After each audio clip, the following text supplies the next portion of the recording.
Camera is focused. Okay. Light is blinding. Okay, that's better. Hey folks, time to go pay the Duke a visit.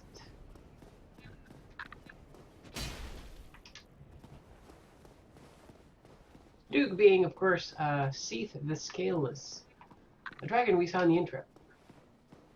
Excuse me. I'll just sneak behind you. There we are. Rude. Yeah, Seath the Scaleless being a dragon who kind of,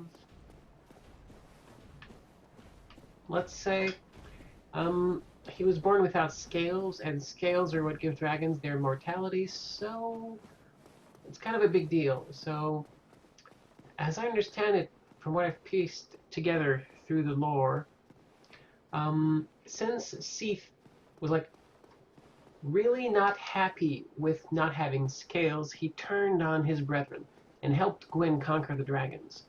And in exchange, Gwyn, who is now the king, said, okay, well, here, you're now a duke, because you helped me a lot. Have this chunk of land, this stuff, and, you know, work some stuff out. And that's what he did. And, of course, he decided to do some research on how to become immortal. I just realized, though, I forgot to do one very important thing, which I will do right now. Yes, Trace, today's poutine routine went well. It was really, really interesting. It was like, I went to a fancy-ish restaurant and had some, like, more traditional poutine, but with, like, chunks of cheese wrapped in bacon with a special sauce, and it was really, really good. I'm going tomorrow to another place that has one with, like, onion rings in it, and it's kind of like a poutine, but with more like a burger thing in it. I'm interested. Also, that place has terrific milkshakes, so hopefully they do them in the winter. So I forgot to talk to these folks. Oh, hello again. And he tells me that he has you to thank. Well, we are both in your debt now. Thank you, sincerely. He's just over there. Go along and have a chat. So I rescued Logan. Hey, Logan. Hello there. I was expecting you. As promised, I will share my sorceries. I'm afraid that you are unable to learn sorcery. The basic framework, you see, it cannot be taught. Oh, do not fret. Life isn't all about sorcery. Yeah, I'm too dumb to learn spells. Whoops. Don't frown with regret. Peer forward. But he's nice about it. Appreciate that. Hello. Hello. Oh, hello. Terrific. And pray. Oh, hello. Terrific. And he also will not sell me stuff because I'm too dumb. So yeah, if I don't have the intelligence, they will basically just, hey, you should probably go.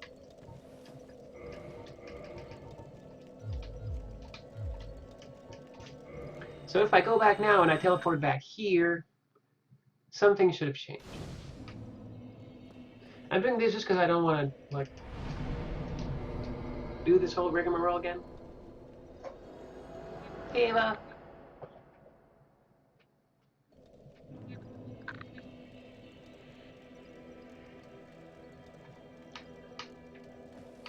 Oh, that is interesting. I forgot that specific part. So yeah.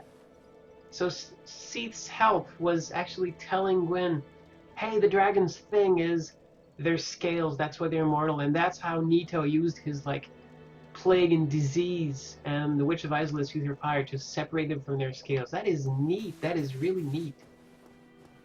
oh, hello. Terrific. And Hello.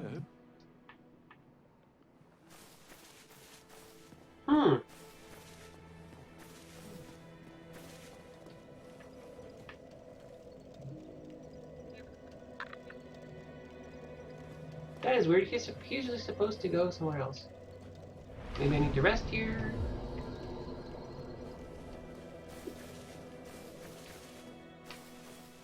Nope. oh, hello. Terrific. And maybe I need to actually be intelligent enough to talk to them. I mean, I'm just a point away. Could be it.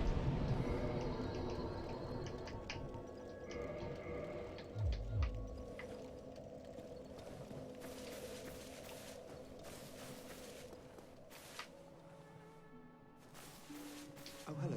Terrific. Incidentally, would you I care to would learn actually, yeah. sorceries? You're clearly talented, and of course we will require some materials, but I'm happy to teach you It's some great to elemental actually. spells. Oh, you Are seem you you interested? seem a bit less of a dullard than last time. Want Splendid. to learn some cool Very stuff? well. Sure. I am pleased to have a chance to give something back. Well then, let's get started straight away. And he gives sorcery. That's how you learn sorcery. I can't really use a lot. Don't really want to use a lot because it's all going to be just invisible anyway. Magic weapon can be useful though. Hmm.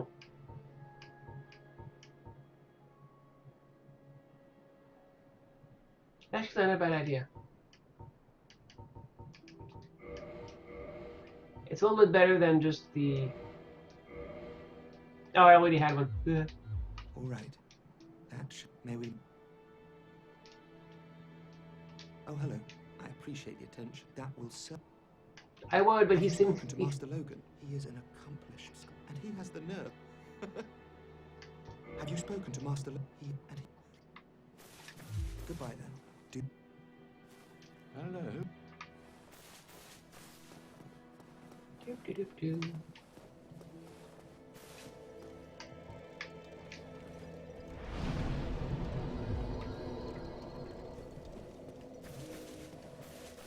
Because I do want him to move along, because there's something cool. Oh, hello. I appreciate it. That will... Have you spoken to Master... And he... He's really, really intent on me speaking to Master Logan.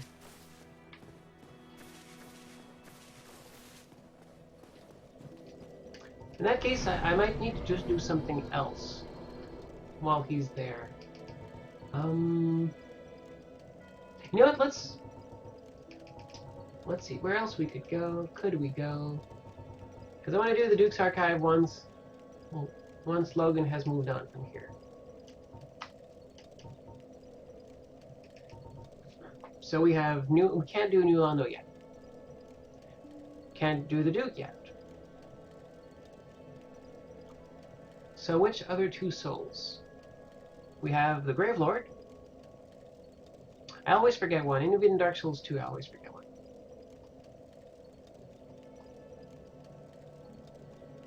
Witch of Isolith. Fireplace. Okay, yeah, lava. Yeah, we could totally do the lava. Cool. Yeah, let's do that. It's one of my least favorite places, so let's do it right now.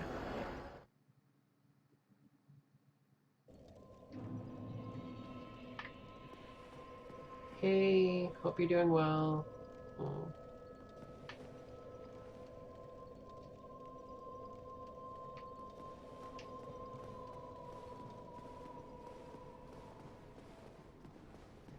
All right. And I do like that this whole part here, you can just completely not notice it. Go straight through. And I love it when it changes colors like that. Like in the original game, like, let me just show you.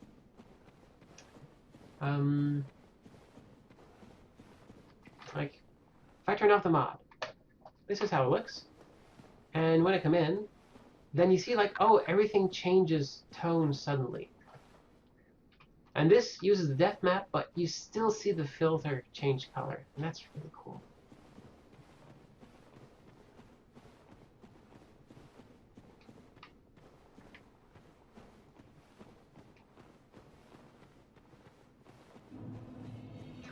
The demon runes.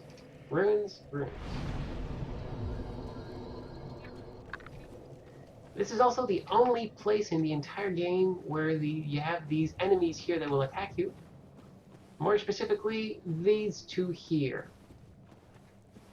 They will never attack otherwise, except none of them will attack except these two. And they're really only there to infect you.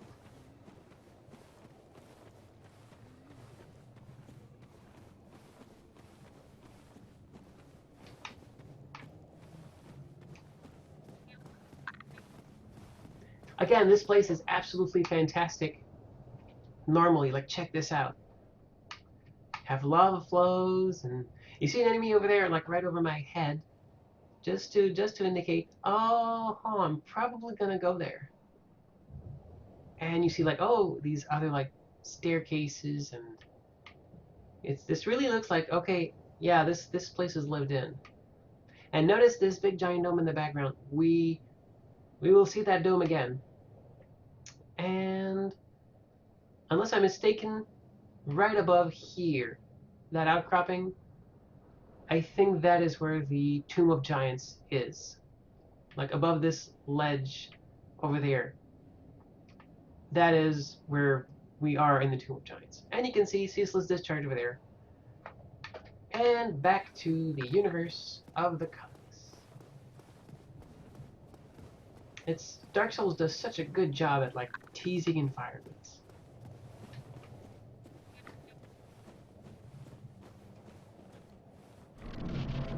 Alright, let's see if I can survive this. There is a very easy way to beat this boss. All you need to do is survive long enough to make it there.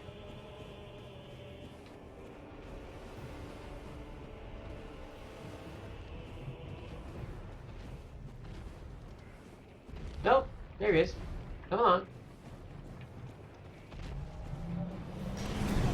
Ow. You need him to come over. Usually he doesn't come over this far, though. Apparently, he is today. Ah!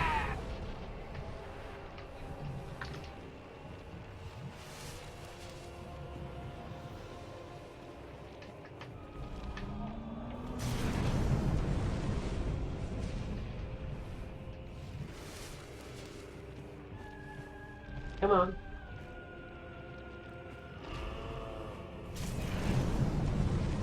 I'm really nervous today. Bucket of nerves. I need to relax.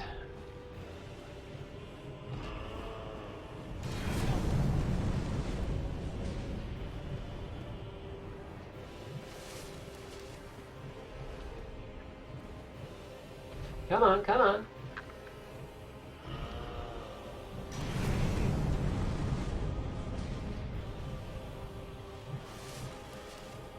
Come on.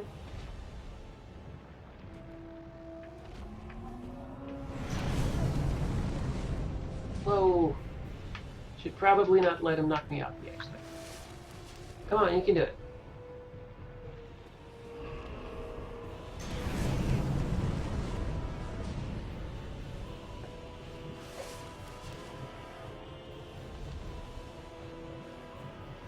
Okay, yeah. Probably will not do it.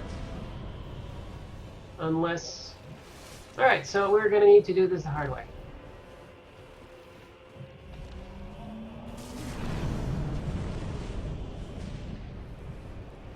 It's the hard way, but I want to show this because it's really neat.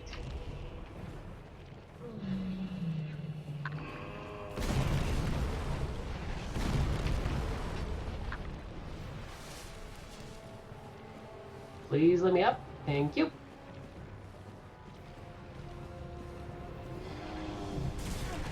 Ah. Okay. Take two. Yeah, he doesn't go further from that point unless you do something particular.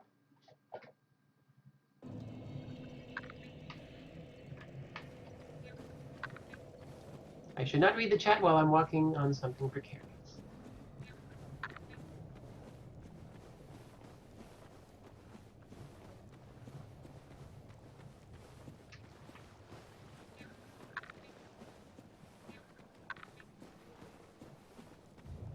Oh yeah, speed runs of Dark Souls are pretty impressive. Because usually it's about getting like a specific weapon and then just killing certain enemies, skipping straight to bosses, and basically just like boosting that one weapon. And if you're good enough, you can dodge enemies. You can like basically make it so you land a certain amount of very damaging blows. Okay.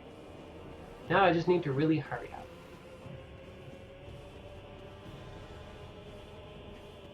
Yeah, like this whole like huge giant expanse of nothing is super unnerving to me. Hey, hi. So what I need to do basically is lead him back here.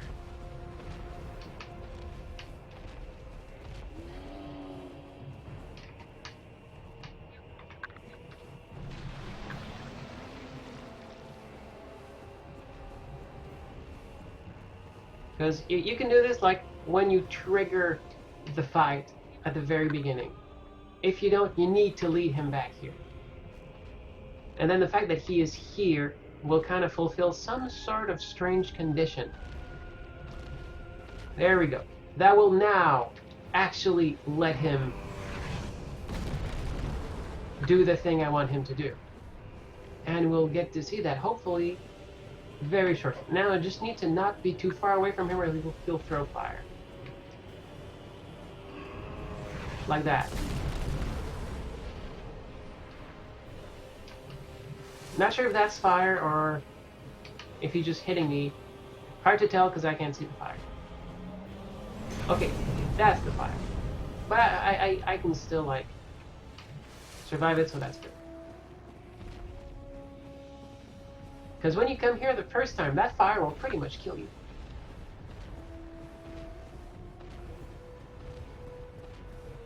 And you see down there, like, that's a ledge.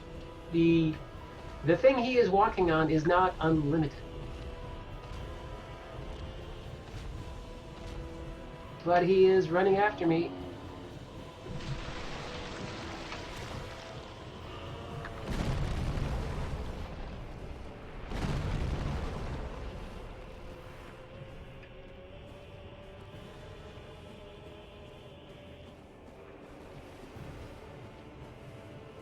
Come on, who's a good boy?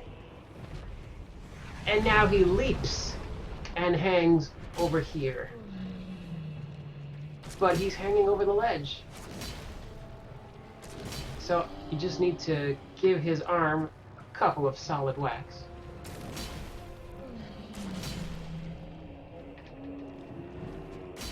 And he lets go. And is defeated. Simple as that. You don't even actually need to do damage, you just need to hit. So now the lava that was here is evaporating, since the ceaseless discharge of lava is no longer discharging. So all the path that was on fire has now cooled off, and now we can go there. So that enemy was essentially just there to generate lava. And we'll get to know more about ceaseless discharge a little bit later.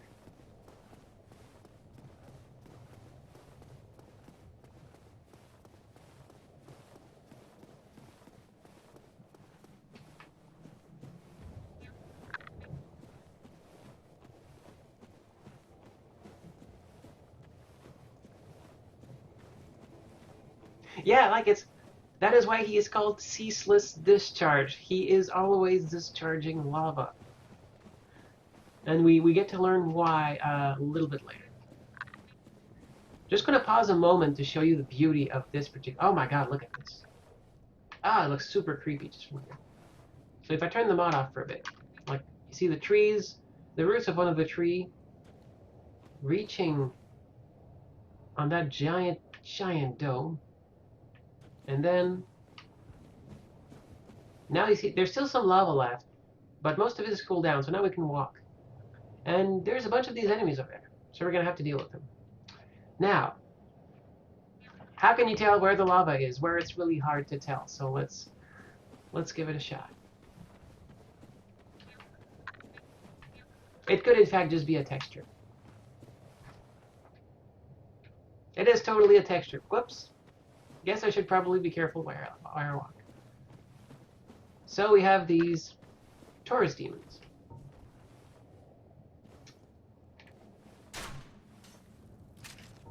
Not really doable. to aggro. So can I aggro just them just like slightly?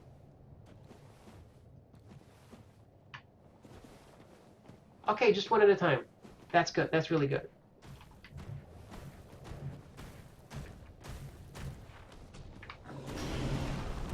Woo. I love how that big blow makes you fly off.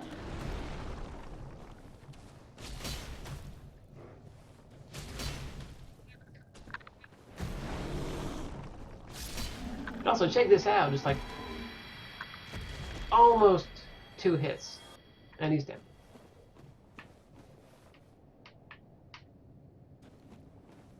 Also, like, yeah, lava's right there. So I kind of have to be careful. Like, I can like, yeah, I can like slowly inch the effect over, but even then it doesn't. Oh, it shows like the lava warmth, but not the lava itself. That's interesting. Although these demons guys, like, they literally don't care about lava. They were walking in lava earlier. They don't mind.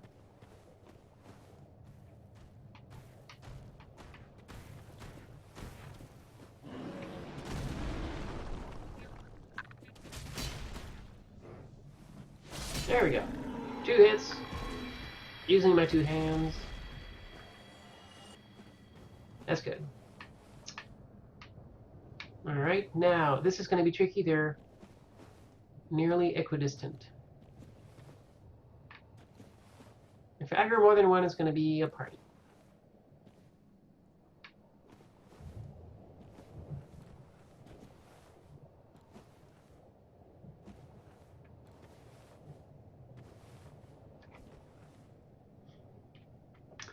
Yeah, there's a bunch more too.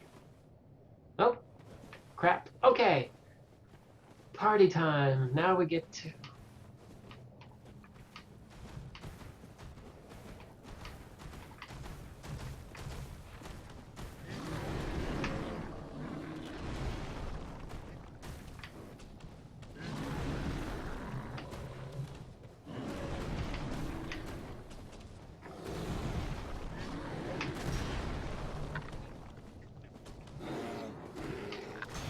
Oh, that's bad. If I can get the high ground. Okay.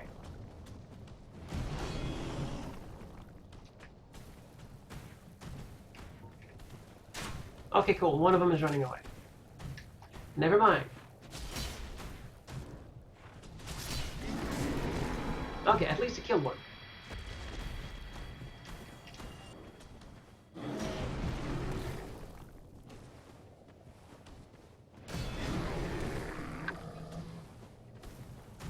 Alright, cool. Taking the long way around. I won't begrudge him that.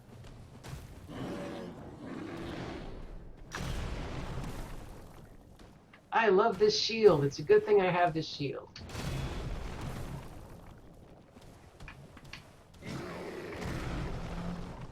Alright, there we go. One hit to stun, and another to kill. Sometimes they'll drop their axe too, which is good. Am I about to step in lava? Pretty much. Oh, cool. One of them dropped something.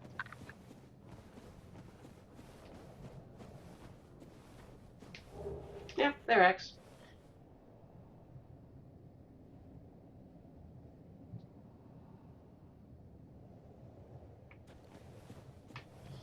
Alright, next one.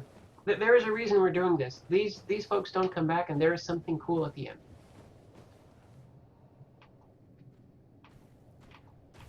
Well, I mean, this is a game. Usually there's something cool at the end. Unless you're playing Soma, in which case the something cool is existential terror.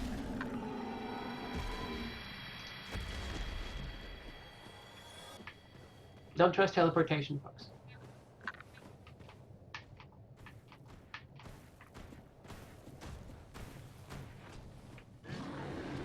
I would love to see like a philosophical discussion or essay on the Star Trek teleportation, because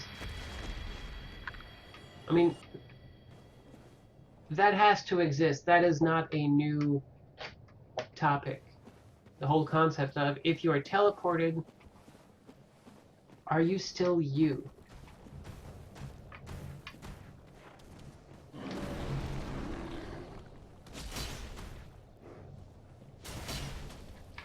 What? Ow.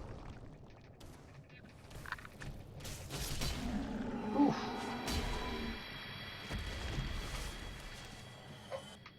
Alright. Now I'll just be... Okay, just so I don't like walk into lava and kill myself. Okay, so I could get that and die. Okay.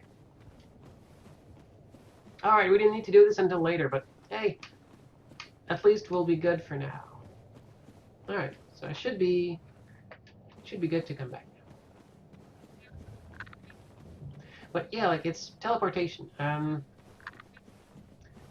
Schlock Mercenary, a really cool webcomic that's been going on for a while. I'm not sure if it's still running, but yeah, they did a cool thing on teleportation that was neat, but because like the whole concept of teleportation isn't...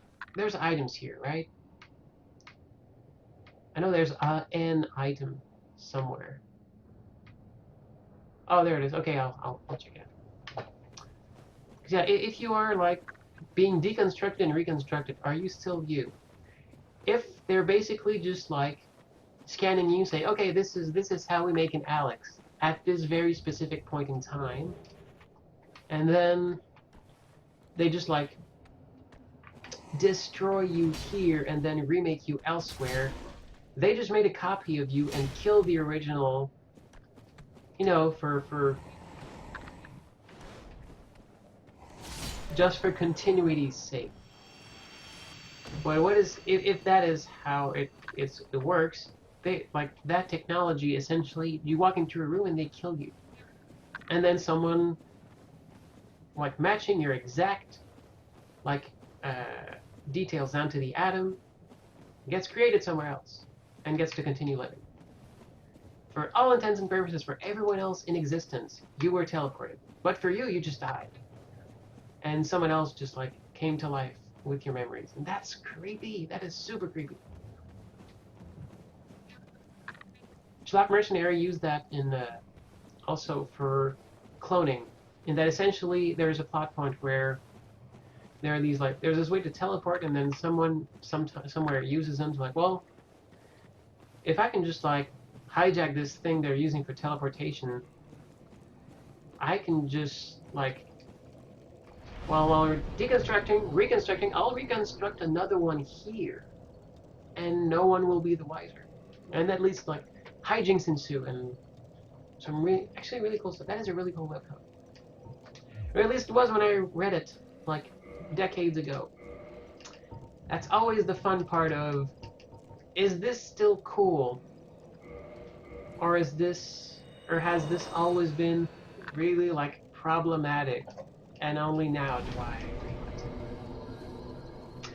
But that's how it works when you enjoy media, and when your perspectives change.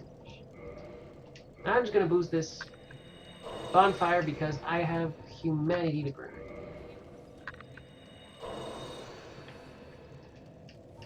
And also I need to be human for the next one.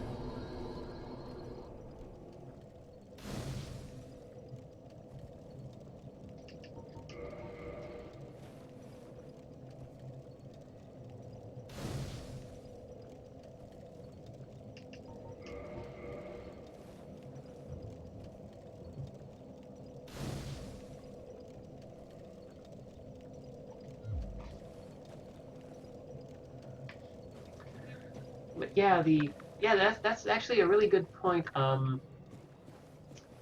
Like Ava brings up a good point in the chat. Think of the bandwidth necessary to transmit a person nearly instantly. Think of how long it takes a video to render, and think of how much information there is in a person. Can you even compress that? That's something to think about. But of course, this is from a series like Lucy says, where at some point, two characters go so fast that they become giant salamanders. Space, the final frontier.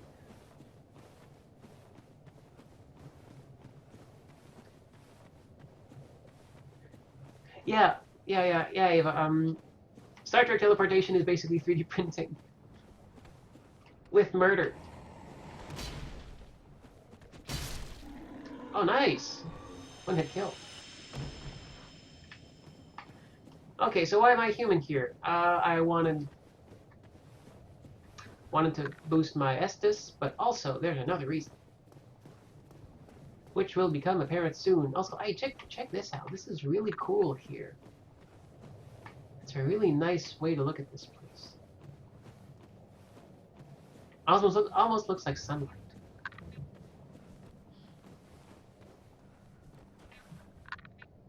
It's kinda actually. Oh, there we go. Hey, we're being invaded by our good friend Kirk. What's up, Kirk?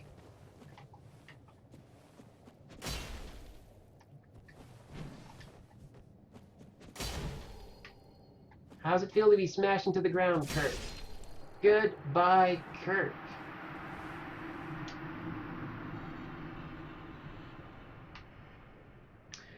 So that was Kirk. I've beaten him twice now. He will invade me a third time. And when I beat him there, I'll be able to get his stuff. Which is the main point of invasions and interaction with NPCs in Dark Souls. At some point, you get their stuff.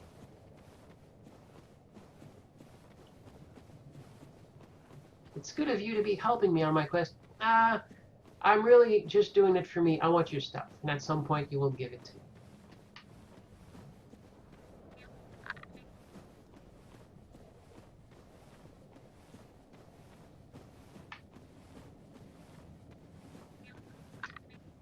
What else was there? Oh yeah, the Sixth Day. An underrated Schwarzenegger movie. I kind of liked it. That deals with cloning in a near future. And in that movie, like, it was straight up just like cloning. Like,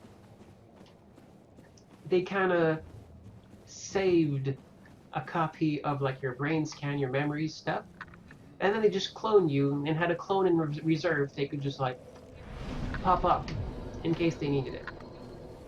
So if you died, they just, like, restored your latest backup, which was, like, they had to see it as a way to preserve their legacy, because they weren't continuing on as people. They died when this happened. It's just that, like, they really wanted another them to keep on going, which is weird. And it got super weird at some point where one of them, the clone, emerged while the original was dying, and kind of, like, literally took the suit off their back to keep going, and, like, before they were actually dead, and that was a really creepy moment.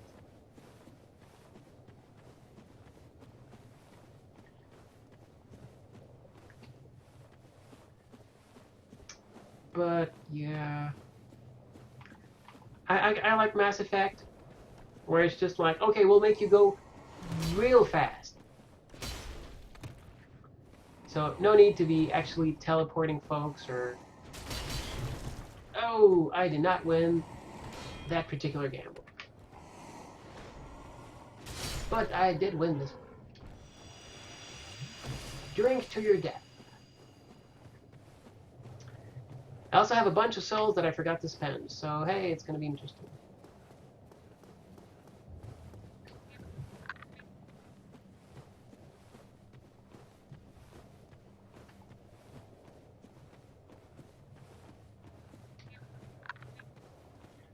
I do like the wormhole approach, though. They're just like pinch space to make a bridge, and you're literally walking over and crossing massive distances.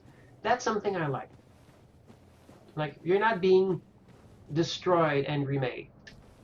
We're just like folding space and time to let you take a walk. So there's a bunch of enemies here, and a whole bunch down there. I'm gonna have to face them all. Or not. I can just do this, and I skip all of them. There's this one, though. What am I gonna do against this one? Well, I could just, like, pepper him.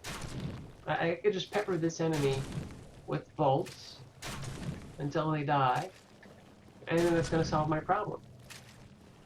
I could do that. It's not really a problem for me, and it doesn't seem like they mind. So yeah, Dark Souls. If you can cheese it, it is a perfectly valid strategy. And hey, look, a bonfire. So I'm going to level up. Resistance! No, never level resistance. That is the worst you could possibly do. And why am I still boosting strength? It's for a very specific reason. Hopefully we'll get to it before the game ends. Is there a chest here? I forget. No, a chest is probably elsewhere.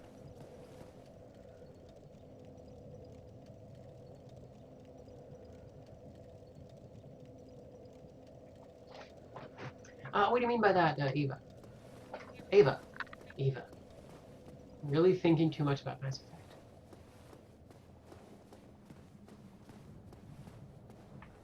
So I'm back here where the stairway is.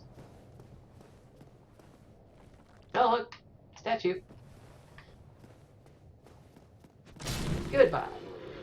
I love one-shotting folks. That is a great pleasure. Okay. Not gonna be... Oh, that's right. Hey, incoming secret. Like, this place looks pretty awesome, right?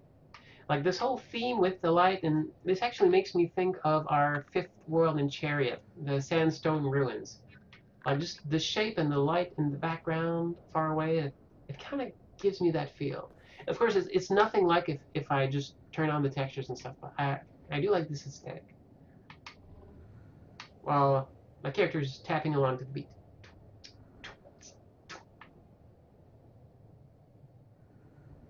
Oh, okay, yes. So there's a body here. Normally it's, oh cool, there's a body here. But if you look down here, what is this? What the hell is this?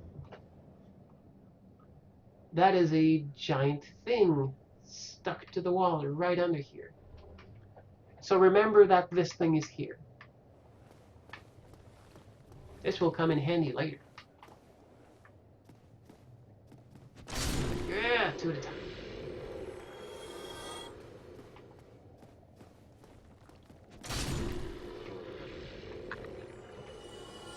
I really love like the care that went into this game. The animations, the moveset, everything. Oh, that's right. Hey. I do love that they get stunned by a hit. Because then I can just two-shot them. I'm not gonna bother you. I will bother him, though. Bother.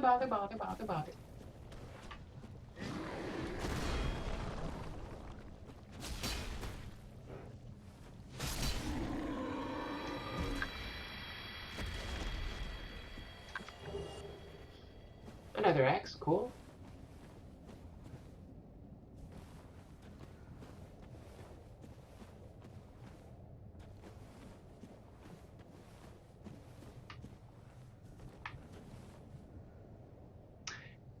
You know what? Let's not go there, because that's just gonna be me killing a bunch of... Well, okay, there is something cool there. There's something worth showing. I don't want to spend forever, because I will be wanting to finish this game at some point. But whoa. But there is something neat here. So this is a great big hallway. Ah! With a bunch of these wascals. So, of course, again, this is a great opportunity for me to use this weapon.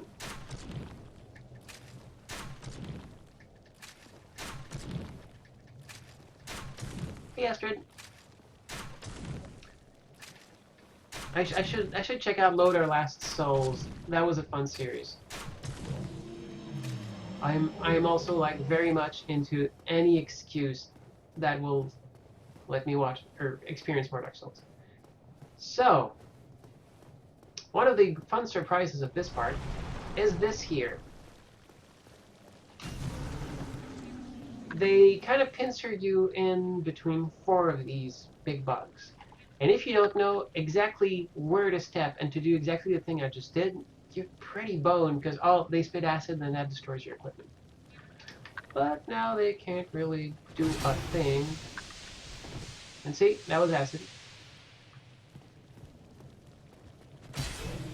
But 2 hits and they're gone.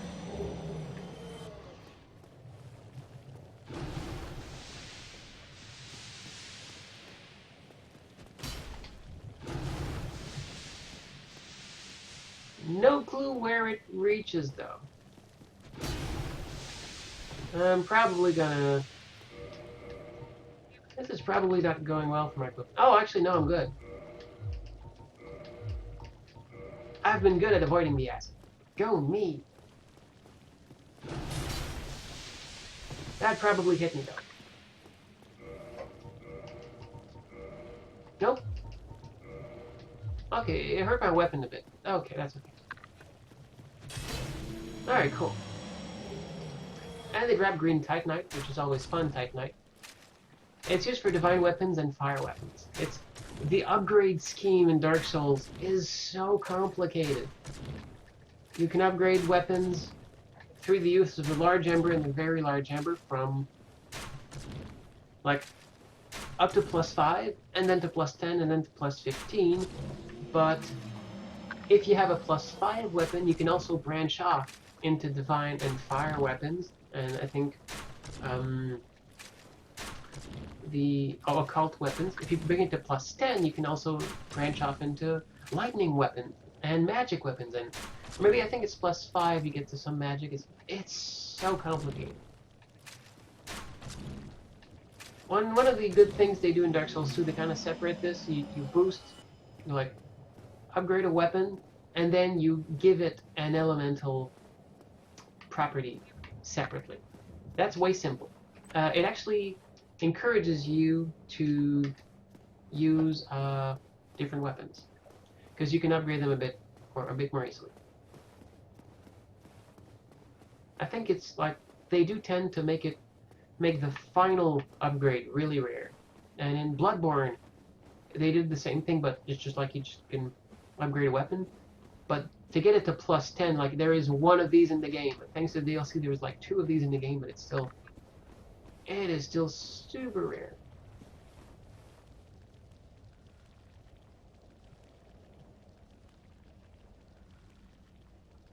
But yeah, like Vinny's joyous lack of cynicism. Vinny is a treasure. I had the pleasure of doing that quick look EX with him and Austin and Alex, and they're just such wonderful people. Gladly repeat that experience again. Fingers crossed I'll get to do this with another game, because it is so fun to go see them in New York and see the tiny studio and show off my game. Hopefully I'll get to work on my game a little bit more.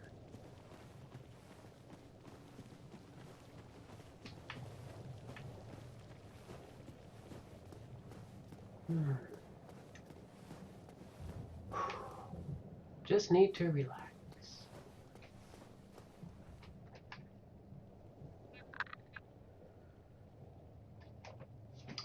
Hold on just a second.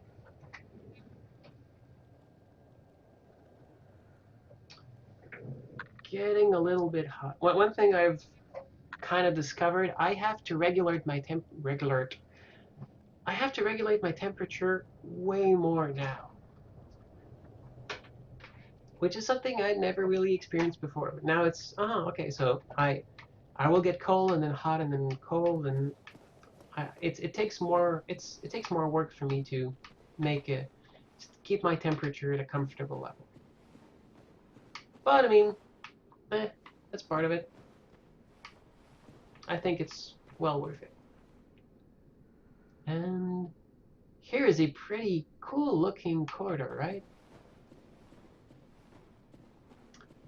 Let's see. How do you get down here?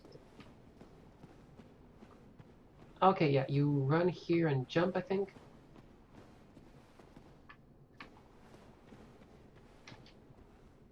Yep, there we go. This place looks interesting.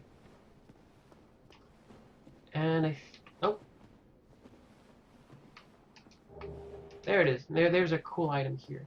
And if you look, like, it's a lot of the aesthetics in this place is this like really ornate, old stone-like material. It looks like stone, but it also looks like it's been super, super weathered, and it's really, really interesting. And this almost goes on forever. It's really, really neat. And you just drop down here, and if I can give humanity to the spider lady, and that helps her. That makes her healthier. And if I do this enough, I will gain ranks in her covenant. And if I attain a big enough rank, I can just open that door from here and skip a bunch of like heartache. But I'm not. Also, yeah, there is a very important to open this door reason to open this door, because there's an enemy on the other side that will mark the end for someone important. Unless we kill it first. But in Dark Souls, as in life, there is often another way.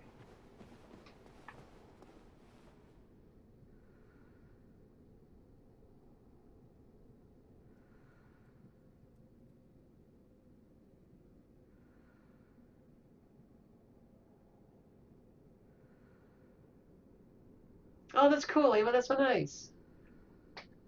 You know, the giant bomb folks are just wonderful people. Alright. Time to fight a boss. It's this guy again. 3rd time's the charm. Except this one can actually use some pretty big fire magic. But again, it's a lot of the same tactics. Hope he doesn't do that. Thankfully I have something that gets enough fire stuff. And when he jumps, you smack him in the belly. And then he does the fireball, which you hate.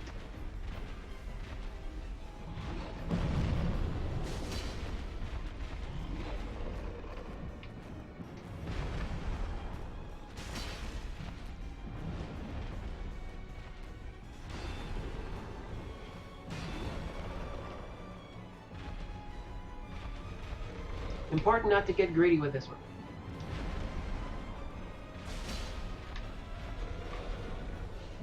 And sometimes it's good to take a break.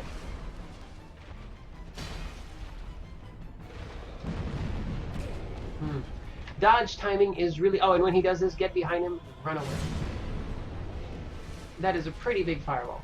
Like, you can just trust me that he's like throwing big fireballs and everything, even though you can't really see it. Oh, and when he does these swings, it's great because they don't reach right next to him. Which is a nice touch, the fact that these attacks actually have specific ranges and dead zones. That is smart. That makes sense. Okay, you need to quit that.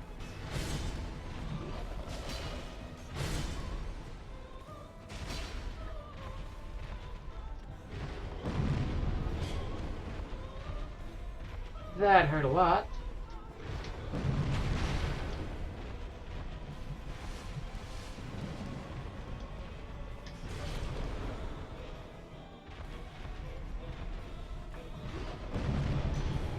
That was close. Please stop spamming that fireball, demon. I would very much appreciate it if you did something else. Like, yeah, like that.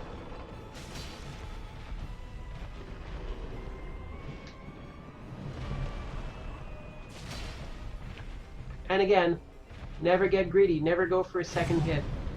Because then he might just kill you with a badly timed fireball.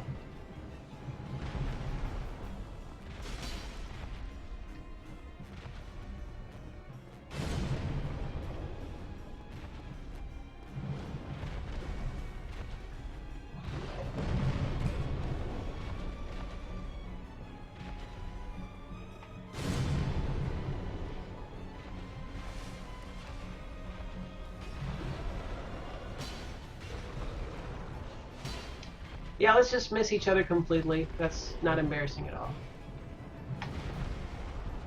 There we go. Victory achieved indeed.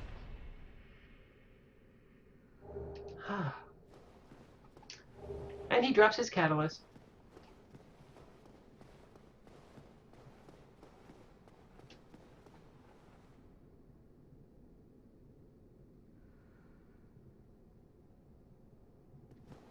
Oh, thanks, Astrid.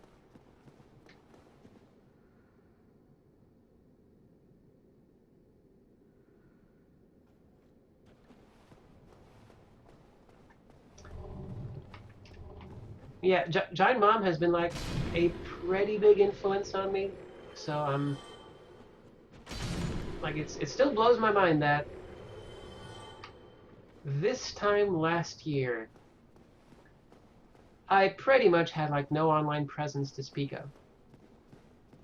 And over the course of a year, I managed like just like uh, about 10 months. No! I managed to get distracted. I made like 4 games and became a more active part of the community. Started the Giant Rom Game Jam. Hosted 2 of them.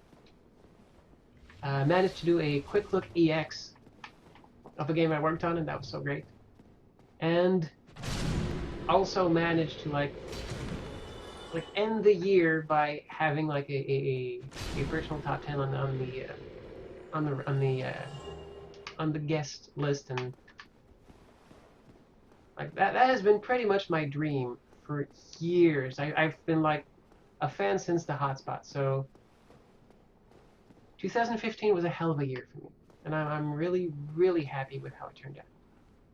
And I want to keep going. I want to keep making cool games. I want to keep becoming active in many communities and stay active in the Giant Bomb one too, and because it's such a great community. I've connected with so many people. It's awesome. And it's in large part thanks to like that place and those fun folks who make cool content. And oh, by the way, there's this weird thing here. Totally an elevator, and it's actually what we saw here earlier. If I had like shown you this, it's totally here. So now it's activated, and now we can like come back here anytime.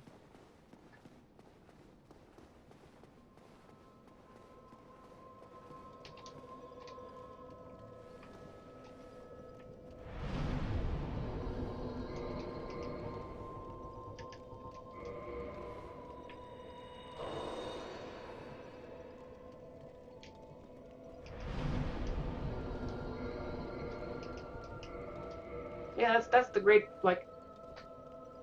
I got a really late start on a lot of stuff in life.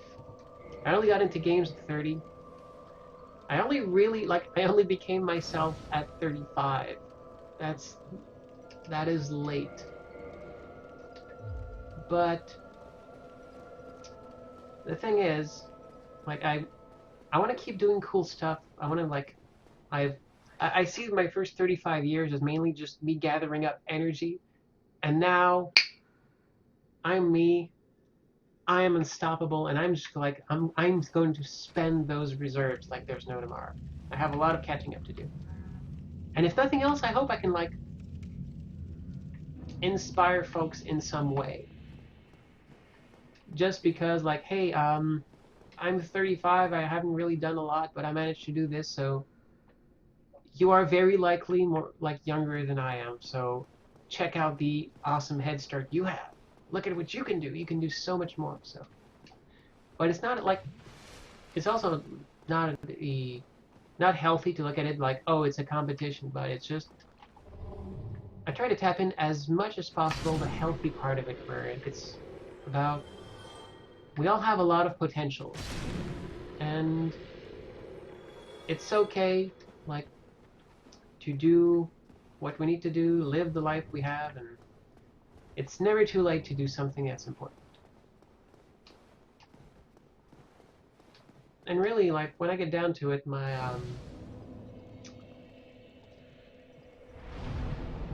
I, I, I try not to have like my main philosophy is no regrets, and because I wouldn't change the past. If I had the choice, I would never change the past because then I would risk not having what I have now. Because like butterfly effects, stuff like that, you change the past, like the present will change. So I wouldn't have changed anything else. If I transitioned 15 years ago, I would probably maybe not be in games now, and I don't want that. And really, like it's I realized that I didn't wish that I had like transitioned 15 years ago. I wished I was 20 years old in the world today, because the world today is pretty awesome. So that's kind of the distinction. And I wonder if there's no summon sign here, which is good. Normally there's a summon sign here. Now there is not. That is important. So yeah, so my my real thing is, oh, if only I was 20 years old now. Like I could like get a much better like condition for a lot of stuff and I would be younger, but that's silly. I am who I am when I am. I'm making the most of it, and that is fantastic. And I'm meeting so many cool people. That's great.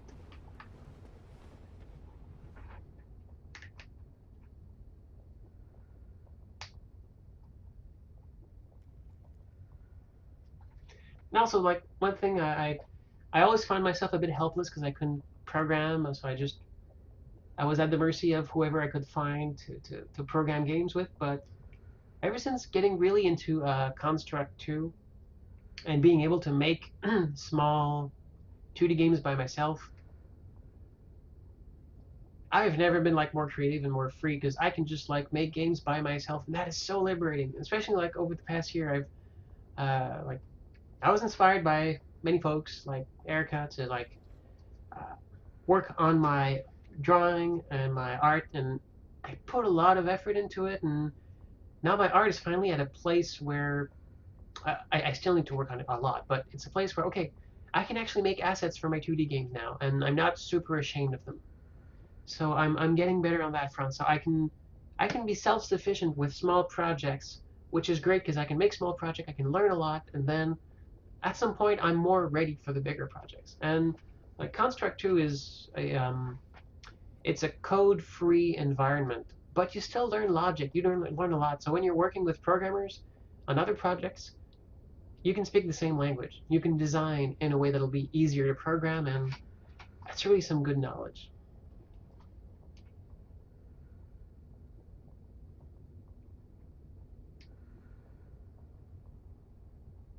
Oh, congrats, Astrid. Didn't know that. Oh, it's never too late.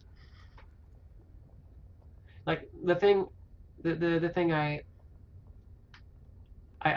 think saw and heard and repeated the most last year was the old adage about the best time to Planet 3. The best time to Planet 3 was 20 years ago. The second best time is now, and second best is pretty good. I'm happy with second best.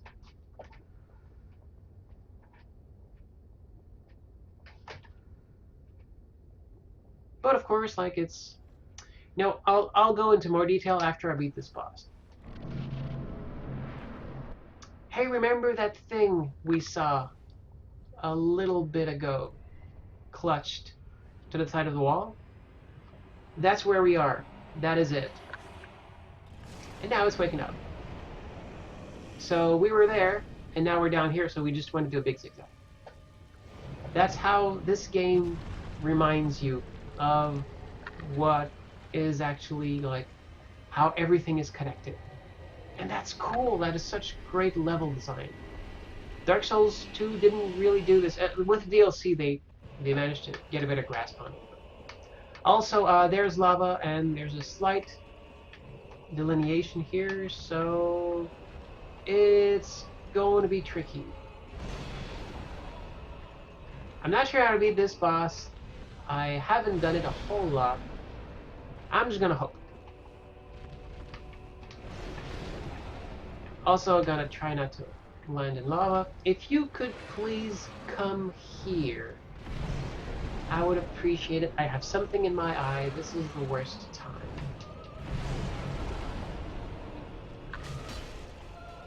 You can totally cut off his tail too, if you want. It doesn't actually do it. Oh, actually, no, it does something. You get an important item without having to kill him.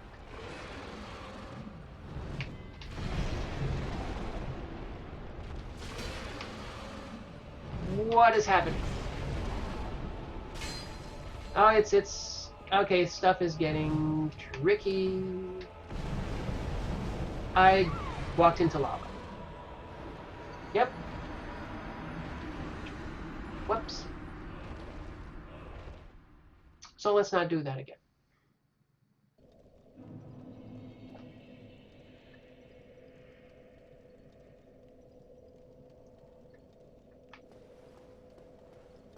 Yeah, I understand what you mean, Lucy. Like I've tried coding a while. It just syntax and everything takes just so much effort, and I really don't like it. Logic, I adore, super like good and happy with it. But the actually coding everything and writing it out, I really don't like it. Oh wow, my bloodstain was just outside. That's cool. That's neat. Okay, can I do this without setting myself on fire?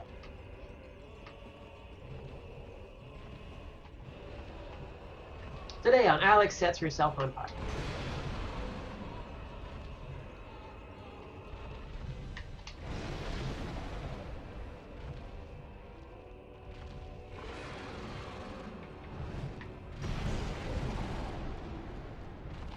Also, yeah, I shouldn't use the lock-on for this boss.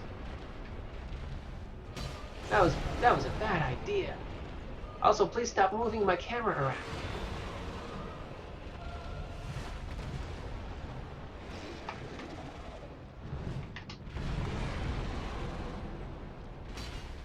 That's a hit, I think.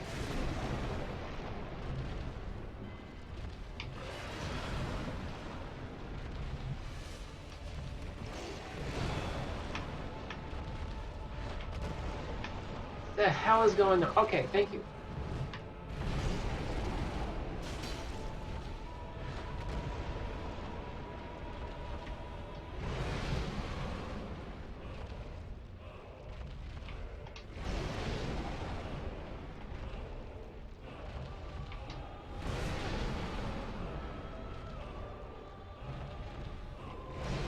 Would you mind just not spamming that one attack over and over and over again?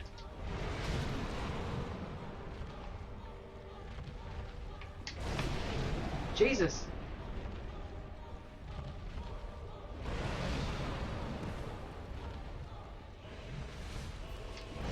That is so annoying. Stop doing this.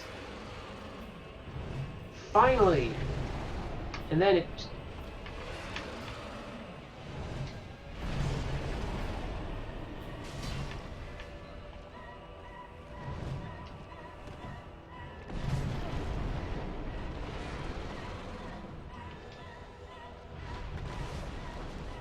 That's an annoying boss to fight.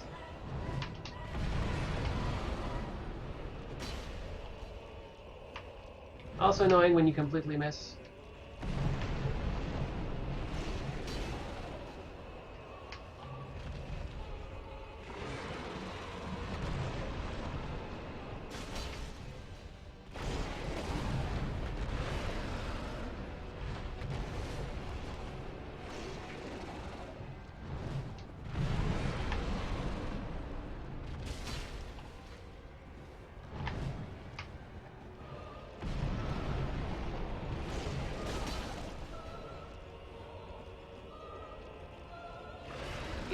It can do a grab attack, so I try not to be in the area when he does it, but I don't really remember what the tell is for that.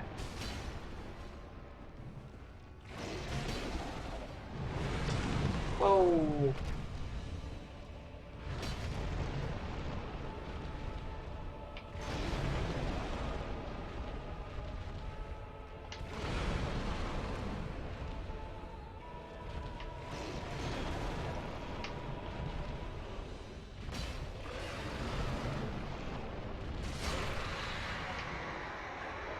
Oh, he's dead! Oh my god! That was not a fun fight.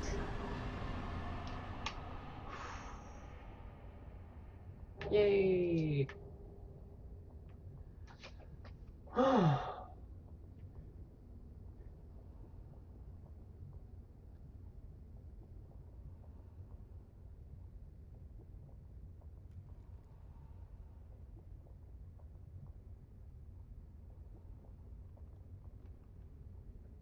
Yeah, that monster kind of looks like a bunch of centipedes, like bursting out of a center point. So let's check out this ring we got. Orange treasure reduces lava damage. I can now walk on lava, and it'll just do me a tiny, tiny bit of damage. And that's when we learn more about ceaseless discharge. Um, that's an orange ring enchanted by a witch, reduces lava damage. Since his sores were inflamed by lava from birth, his witch sisters gave him this special ring. But, fool that he is, he readily dropped it, and from that spot a terrible centipede demon was born. Ceaseless Discharged was the brother of the witches of Izalith, and he was born with sores inflamed with lava that would just like make lava flow from them. And they gave him this ring, so essentially it would make ostensibly lava not hurt him. Maybe it would actually stop the flow of lava, or at least contain it. But he dropped the ring, and that's the centipede demon burst forth from that ring. And we have to assume his sores just like were left unchecked, and he eventually ballooned up into the ceaseless discharge. And his only really place he could be was this giant place, since he has grown so big, and his really only role, or his only place that he chose to be, was to stand next to the body of one of his sisters, watching over her. And that's really sad. And that's Dark Souls. Dark Souls, full of really sad things.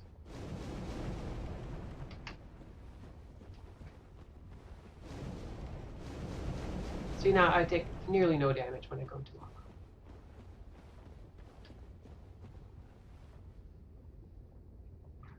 Also, this is an interesting part here.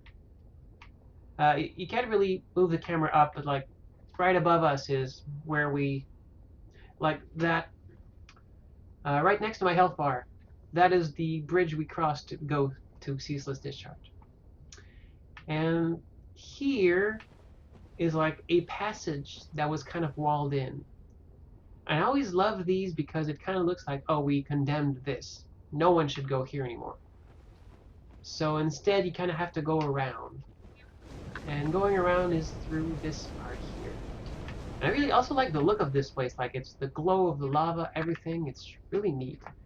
And using this, it kind of just looks like your regular cave, but with really interesting design.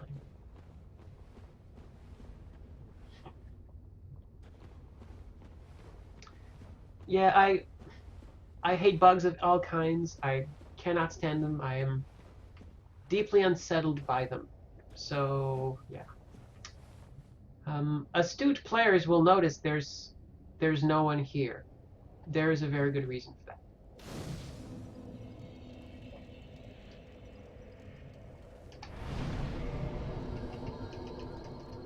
More strength!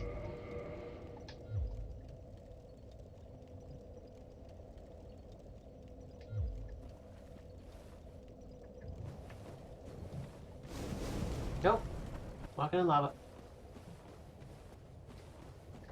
It's also interesting to see that some lava flows have physical, like, colliders, whereas the ones on the walls don't. But this one does. This one is physical. You ostensibly can't walk through it.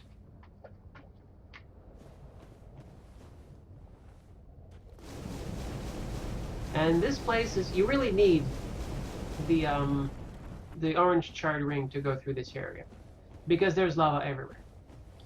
And if you see the shape of this, you'll recognize that is the other side of the dome we saw from above. We're actually going to go inside the dome.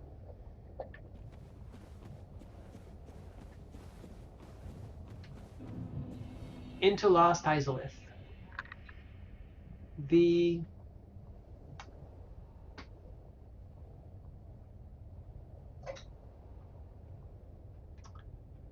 Sorry, I was distracted by a tweet. It's past the Demon Ruins. This is where the Witches of Izalith set up shop, as I understand it. And look at this place. I'm just going to turn it off and like, check out this architecture. It looks like so strange and alien. And like you have the tree in the middle. You have these giant castles that look like really nothing. Kind of remind of like pagodas maybe. They might be inspired from a culture with which I'm not familiar. But look at this place, and all of these are bottom halves of zombie dragons. So we have to assume the witches did something with the top halves and just discarded the bottoms. Lucy is tweeting bug emojis at me, so please do not do that. So yeah, these are actually a very large pain to deal with. However, they don't come back. Now, what you normally do is you go through here, walk on these routes, go up, go down, and you eventually circle around to that spot. Or you can just do this.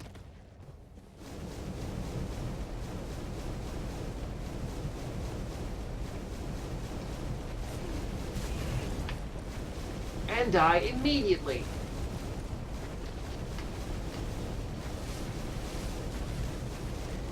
So yeah, going here. Alright. Going here, and then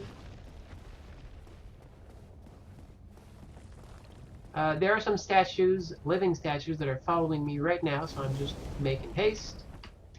There could be another dino butt chasing me. That is a very good term for him. Thank you very much. Moosey. And now we're here. So that is kind of it's like usually I'd be coming over there. If I'm pointing with my head over there, go here, and then zoom, go up. And these like little islands have no apparent purpose. So the thing is, though, this island has a very important purpose. If I just fall here,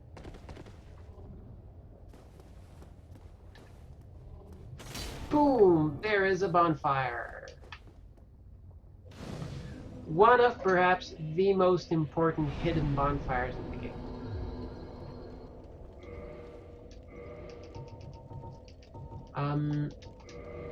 You will learn soon why it's one of the most important bonfires. It's probably not why you think. What do I know? I can't read your mind.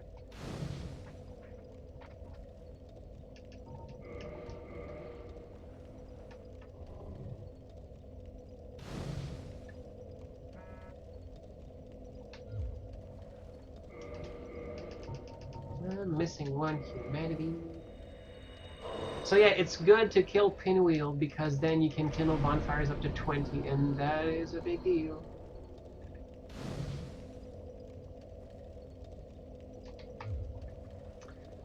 Alright. Speaking of Dinobots, I'm talking about Dinobots, Chad is talking about Dinobots. My Twitter stream is just all about people talking about butts, so butt. Alright, so now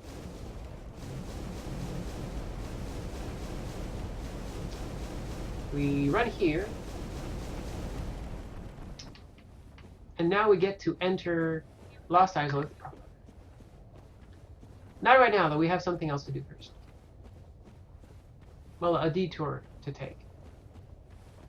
Normally, this is where I would swap out the orange charred ring for something else. However, I often forget to put it back on, and then I die immediately when I spawn at the bonfire and walk straight into the lava. So I'm gonna keep it on, just for my sake. Just doing a little jig there, statue, that's not a problem. Goodbye. There's a bunch of these folks.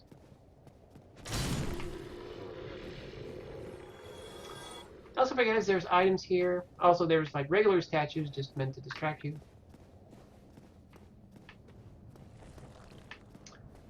And oh crap. Yeah, they will sneak in.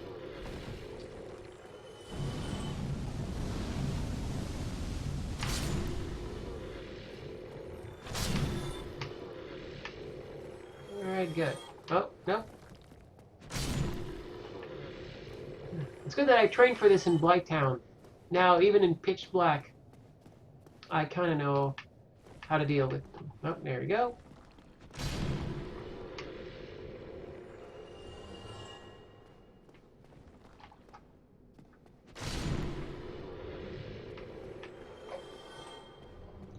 And it's weird having to differentiate which shape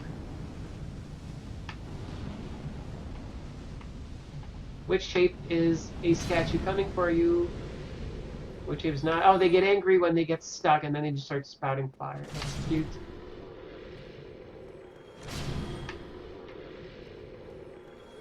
Nope. Saw you. So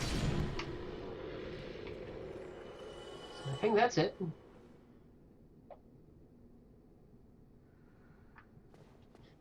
But the story goes on. Yes, thank you, Lucy. Keep the puns coming, like I adore puns.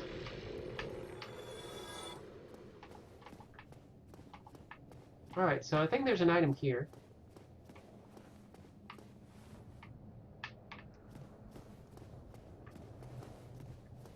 Or is it on the other corner? Oh wait, is it here? Yeah, there it is. Memory! Oh, there's one. Oh, it probably dropped from above. There's a statue up there.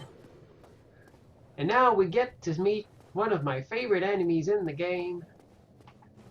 I forget what they're called. Devourers or something. They are big, giant things that destroy your equipment and kill you.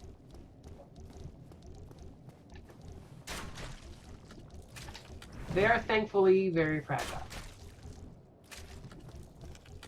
I'm just gonna like let you drink in like their physical shape before actually showing you what they look like.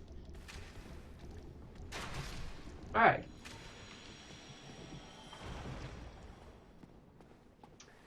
They're bad news. They have an attack where, kind of like the Cyclops in Dark Souls 2, they will grab you and then they will pretty much kill you.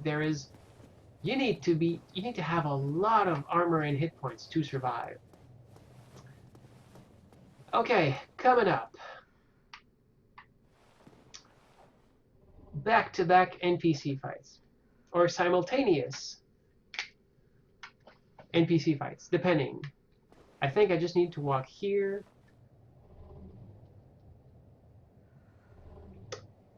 Because if you see, that's one of the witches of Izalith over there. And she does not want me to get in there. She will fight me.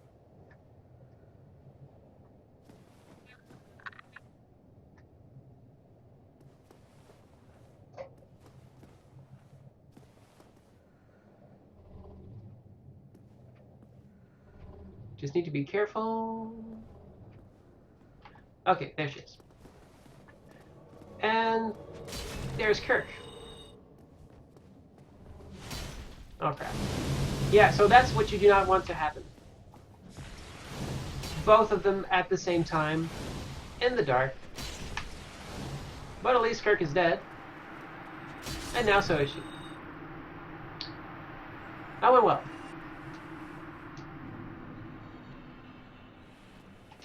And now I have her Izalith Catalyst. Alright, cool. And now I could just go fight the boss right now. Because it's down there. But let's not do this right now. Just a little bit more to do.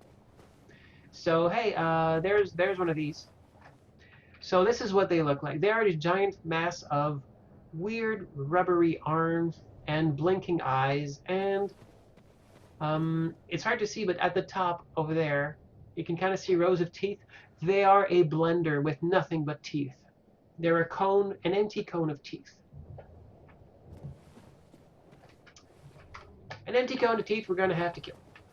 I'm also running low on bolts, so I should remedy that soon.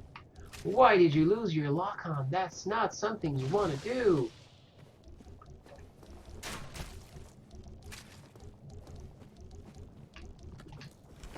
Yep, that's a grab. That's a grab what kills you.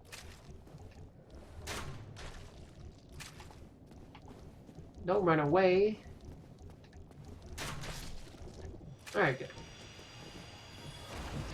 Sometimes they drop something, I forget what. Hey, there's a chest. Hope it's not a mimic. Nope. Another pyromancy. Which is good, but I'll never use it, really. So now. Not gonna go to the boss, there's something else.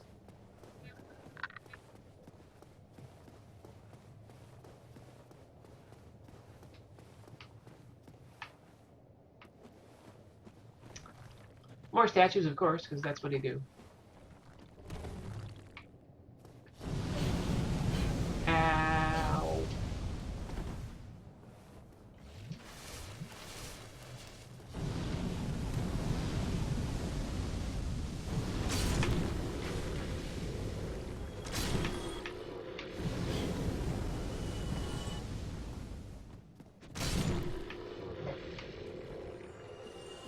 We good? We good, okay.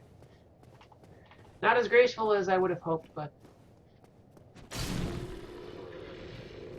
that's usually my strategy. Not as graceful as I would have hoped. .com. That's probably a Tumblr.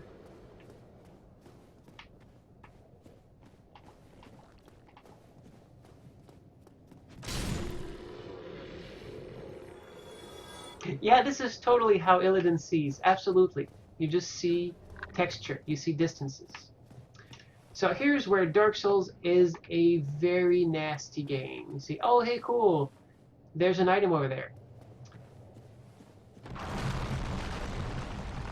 And look at what's down here. Just a bunch of these enemies. Ready to eat you. We will be coming back here, but I'm very low. You know what? I think I can swing it.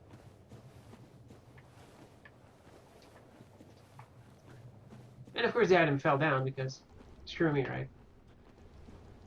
Okay, so this place. This gosh forsaken place.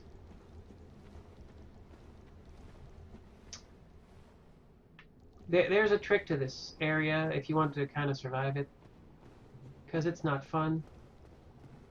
There are stairs here. They lead to a bottom level. And if that looks murky, well, there's a very good reason. It's because, surprise, it's poison. You thought you were out of the poison area? Nope, here, have some more poison. Poison. Have some more poison. If I could just perhaps speak. Okay. So, let's see what we have to work with here. Oh, hey, there's another death thing over there. We will probably want to deal with them. I could fall down, get hurt, and probably get killed if I just go here.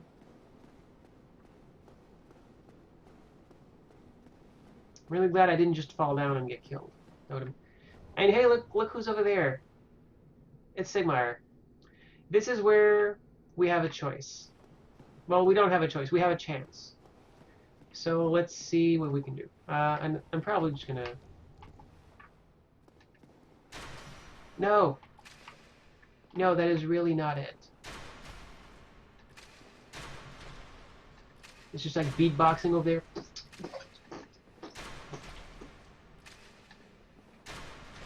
Alright, there we go. Oh, there's an item here. Thank you, Brief Glitch, for letting me see that.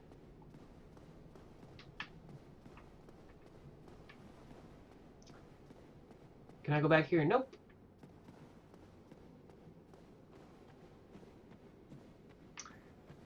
So, I could drop right next to him right now.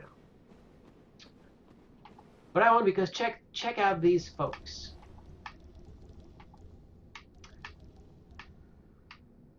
Now,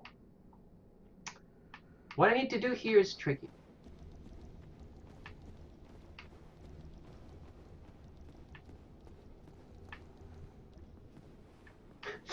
Funk Robot is down indeed. That is a good thing to call it. Funk Robot.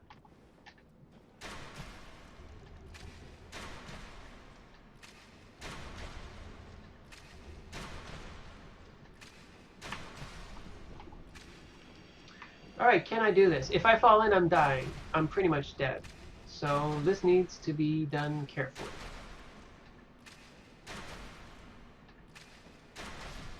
Okay, another one. Just need to be close enough to get a lock on.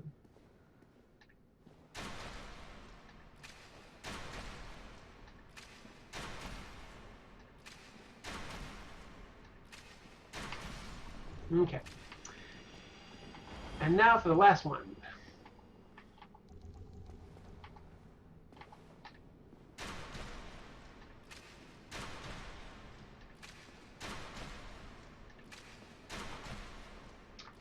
And that's it.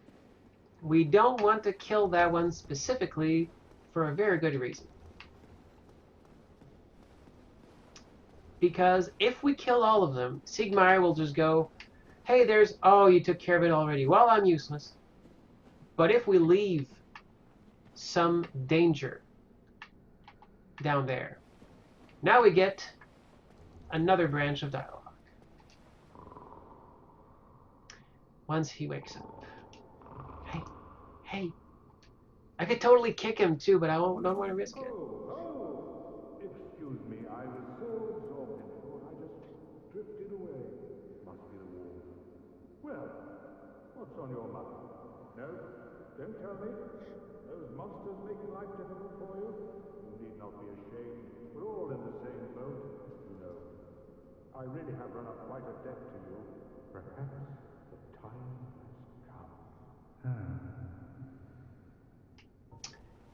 And now this is where Sigmar's story forks. Let's see which way it'll go.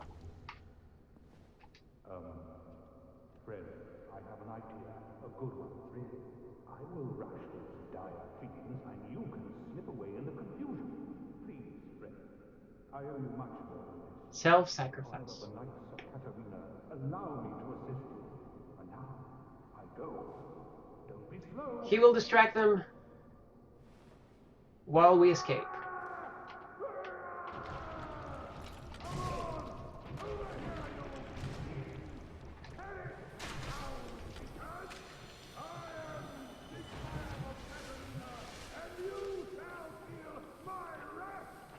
And his battle cry is the best.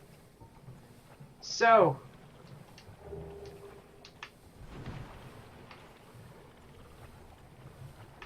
oh, there's another one.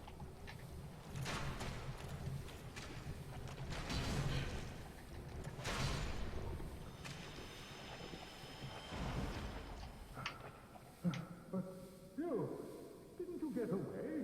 Well, you saved me once again. Oh, thank goodness. I'm exhausted. I think I'll have a rest. He doesn't get poisoned. Ground below me is my pillow. I'll recover shortly. And now he goes back to sleep. That was Sigmar of Katarina's one chance to pay me back.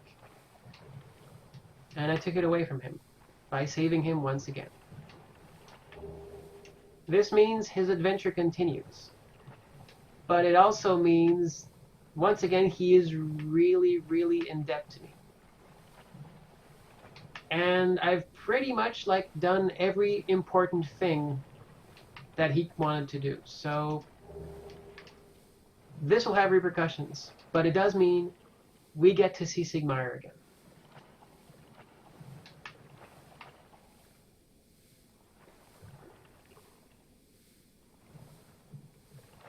Oh, but a buddy movie with Sigmire and Solaire would be amazing.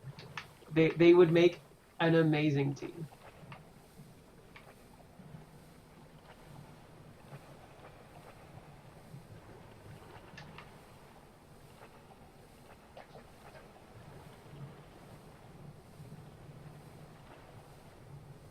Another amazing team I saw in a comic was in Dark Souls 2, where you had Benhurst and ironically, the person whose name I can't remember, and her whole story arc was "Please don't forget my name." So I feel terrible.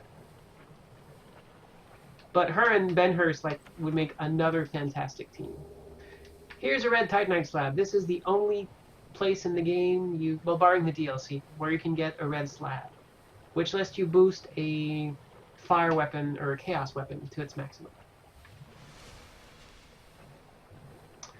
So this whole swamp thing we did was essentially to progress Sigmire's story.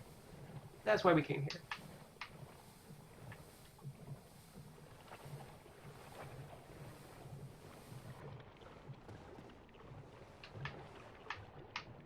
Am I gonna get poisoned again? You betcha.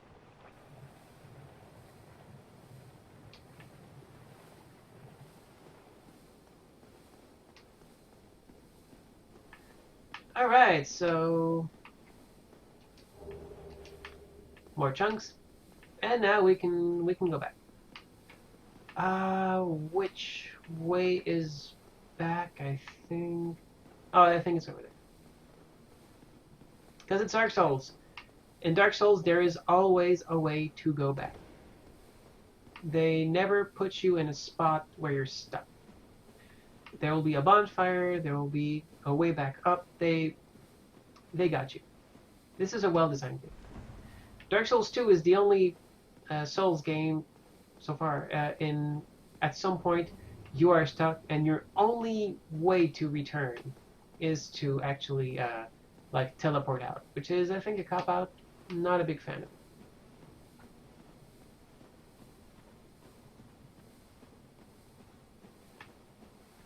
So I'm interested in seeing what Dark Souls 3 will be like. Alright, so we're back here, and there is also one last thing we need to do. I know I say this a lot, but I should probably just... What the... Oh, there's another one.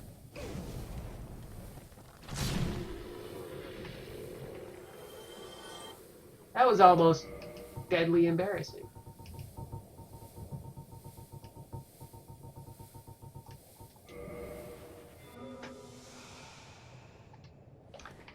Alright, so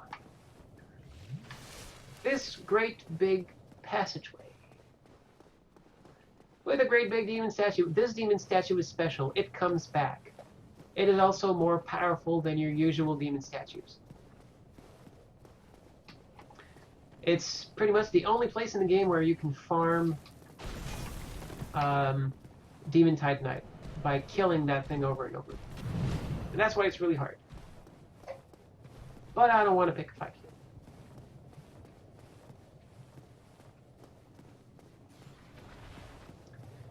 Now, normally, if there was someone back at that bonfire,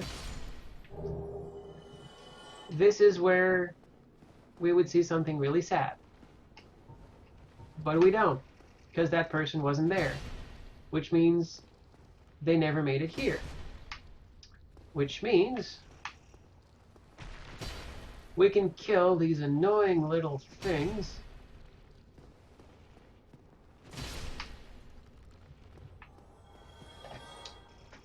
Including the one with the glowing eyes right here.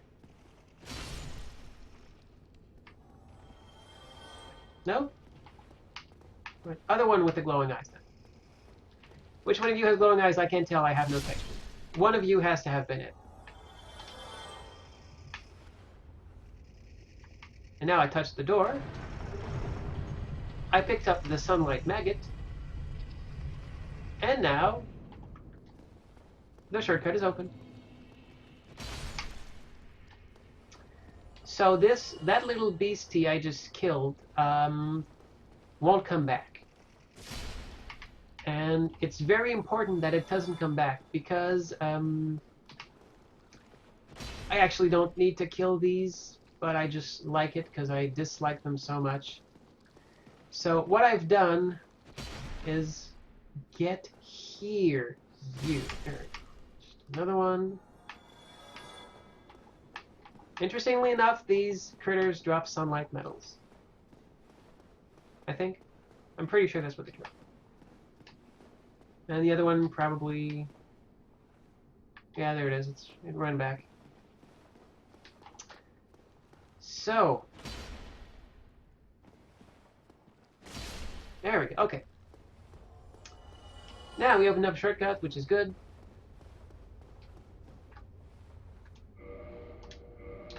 What did we just get? I'll just pop back this thing here. Sunlight maggot. A loathsome parasite. Completely immobile, yet still alive. When worn on a head, it emanates blinding light, which is why it is known as sunlight maggot. So if I put this thing on my head, I have a little light. So this is the way to light up the Tomb of Giants, while still getting a shield. So that's really important. And you get a blinding ball of light right above your head. So,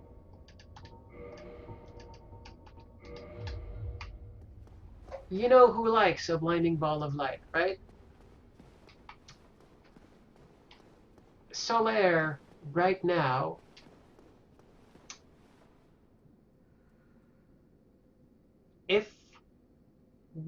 right now, Solaire is kicking it at way back in Anor Londo.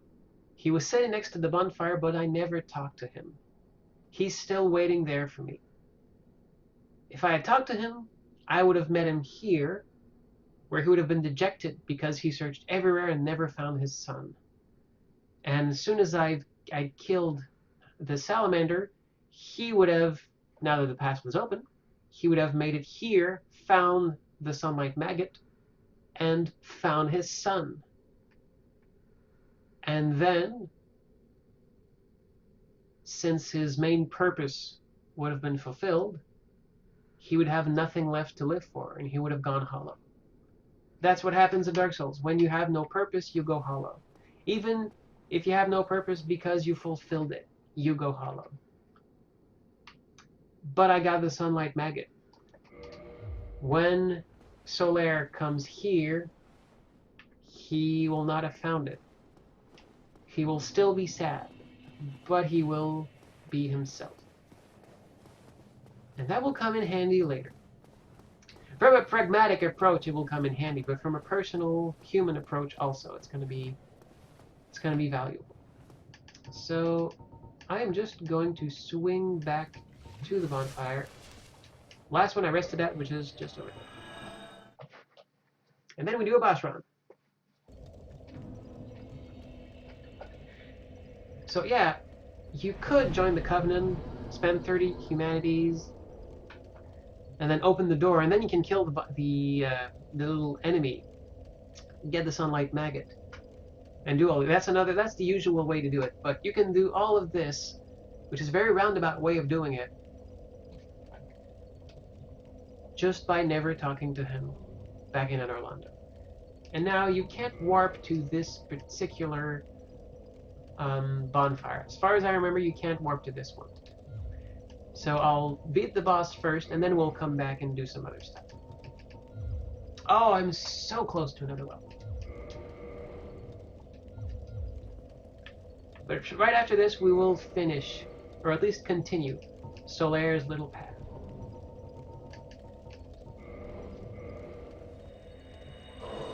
That should be enough. Yeah, more strength. Alright, let's do this. Let's go see the most infuriating boss of the entire game.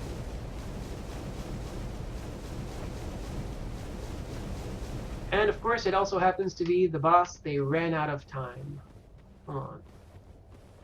They wanted to make something really cool, but they didn't have the budget or the scope, and they had to ship, so we get what's in the game now. Still serviceable, but you can kind of see the greatness that could have been. But that's a lot of games, isn't it? You can always see the parts where, yeah, like if you talk to developers, oh, we would have wanted to do more. Like combat in Chariot, we really would have wanted to do more, but it just wasn't in the cards.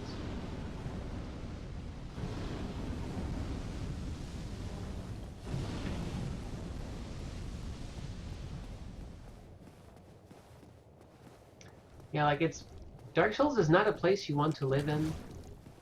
It's like Lordran is. It's a pretty bad place. I would not recommend being in Lordran at any point. Like maybe at its apex. Maybe that was a really cool place to be. This is the only fog wall in the game without like an actual collision or visible collision polygon. That's interesting.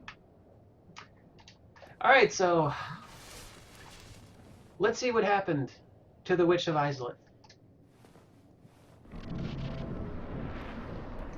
But first, whee!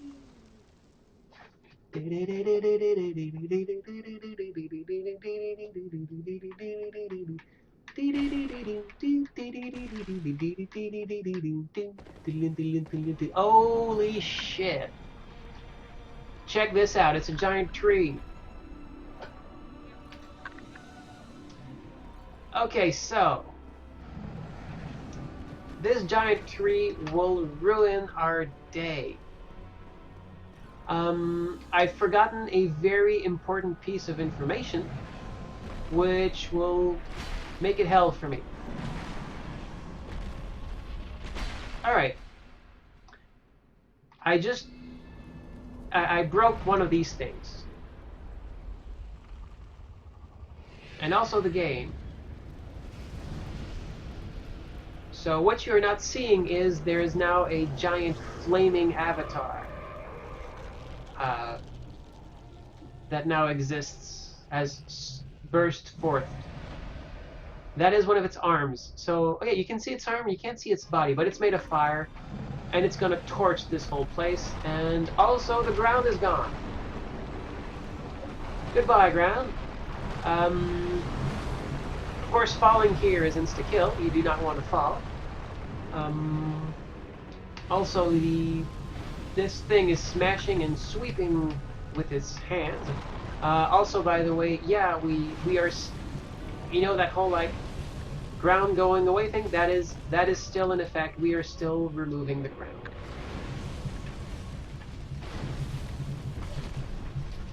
So it does a swing, sweep, and then a smash. And we basically want to make it to the other one. But then it does this. The great thing about this fight, though, the only thing, like, it's not great, but it's the least bad thing about this fight, that big ball of energy that I ruptured, still gone. So, and the ground is still crumbled. So it gets a little bit easier every time, but it means I need to do this whole run every time. And it's down to like a little bit of skill and a lot of luck. If you can catch the right timing to go give that other sphere a whack. It's not a fun boss fight. It's also kind of why I spent all my souls and humanity, because I'm gonna be dying a lot.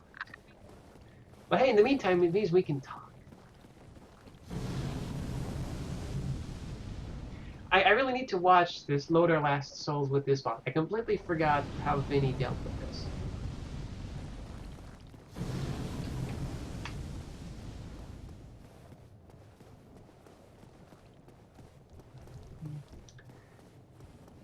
But yeah, like the just like, yeah, Ava, like when when folks say, "Oh, this game will be so much better with this and this," well, it's at some point they run out of money and they have to ship the game. And having worked on the game, I'm working on a few games now. It's well, many games. It kind of makes it also clear that, like, when you see when you see bugs in the game, you see like, oh, why didn't they catch this bug? Like it varies. Either check this out, I might die immediately here. Who knows? There we go. Almost immediately. So like, if you see it in a really annoying bug and go like, oh, why didn't they catch this? They probably caught it. Unless it's like a roguelike or a game with a whole lot of randomization where some bugs are just like, oh, you'd have to have like thousands of players doing this thing at this time for this to even be like possible. Unless it's that kind of thing. If it's usually any sort of game, the QA department or the QA people assigned to the project will have found that bug. Absolutely, they will have noticed. Even if it's like a balancing thing or an unfairness, a game feature, if there's a problem with the game, usually the QAs will have found it and reported it, and somewhere down the line, someone will have said, this is too expensive in either time or money for us to fix before we launch. So we'll just launch with it. It's known shippable. It's like something, we know it's in there, we're still gonna ship with it though. And that's one of the realities of game development. Sometimes you don't want to, but you have to. Because money.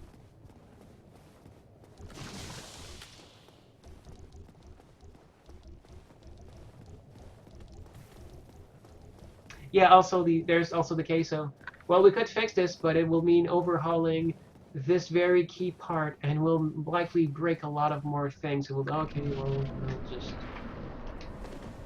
we'll just bear it.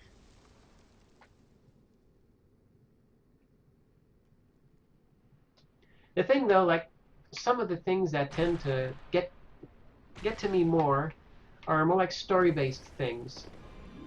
And it's entirely possible to beat this boss on the first try. I've done it. In one of my playthroughs, I've managed to do it. One. I have never managed to do this more than once.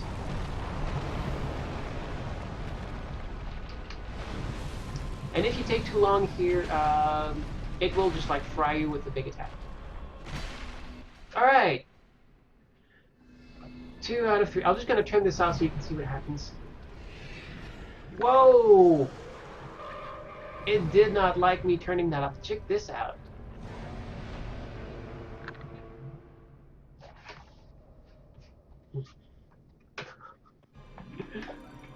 Alright, so probably not gonna... Oh! That was real close. Ow. Because you kind of have to look, what's it doing with its arm?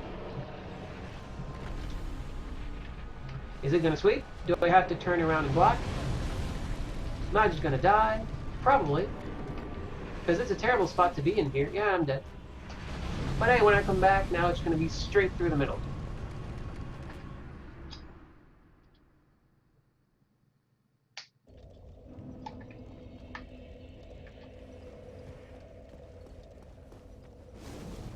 Of course, the most infuriating kind of thing is when you see people like rail against, like, oh, they should have done this in this game, and you're one of the people who worked on it and totally, like, that was one of your battles. It says, yeah, we should totally do this, and at some point says, well, we can't. Sorry. And that's always sad.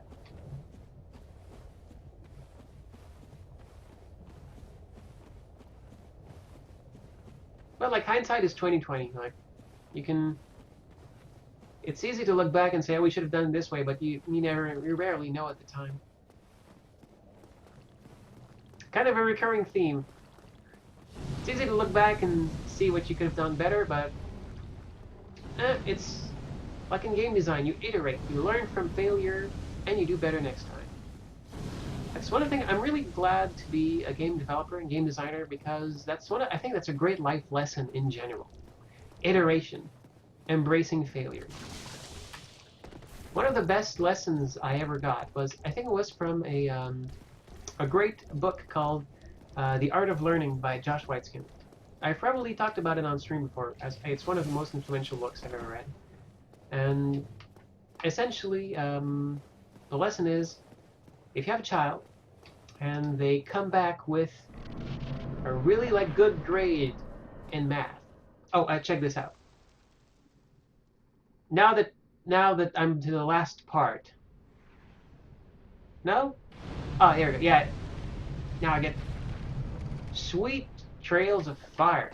So now you think, okay, well, I'm home free. I just go in the center, and then we're good, right? Nope. Screw you.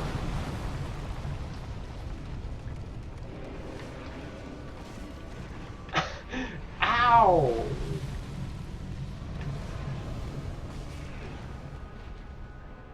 You just cannot get a break.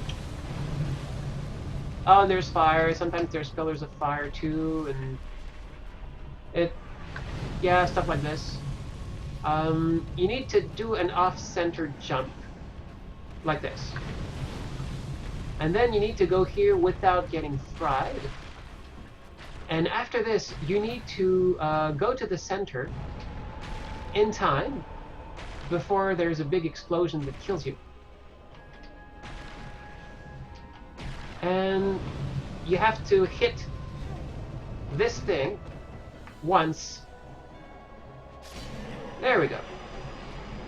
That bug is the Witch of Iceland, or what's left of it. It's her withered form after, well, she tried to, her big deal was fire, and she figured, well, we went down, we me, Gwyn, Nito, Seath, we took the not Seath, maybe? No, the Witch of Isolith, Gwyn, and Nito. We kind of went down. Oh, and the furtive pygmy. These four went down and got the primordial flame, and they all took a bit, and that started the Age of Fire. And the pygmy got what was left, a tiny little bit of flame, went away with it, and then we never really heard from the pygmy again. And the Witch of Isolith figured, well, I can make another one of these big flames, right? And wrong. She pretty much started chaos. The whole demons running around, everything turning really, really bad and sprouting horns. It's she started demons by trying to make this flame, and she pretty much was banished into this withered little bug form. This is one of the only points of no return in the game. However, there's a bonfire, and at this point, you can't come here. You can't get here without the Lord Vessel, so the game knows you can warp. So you can just warp back.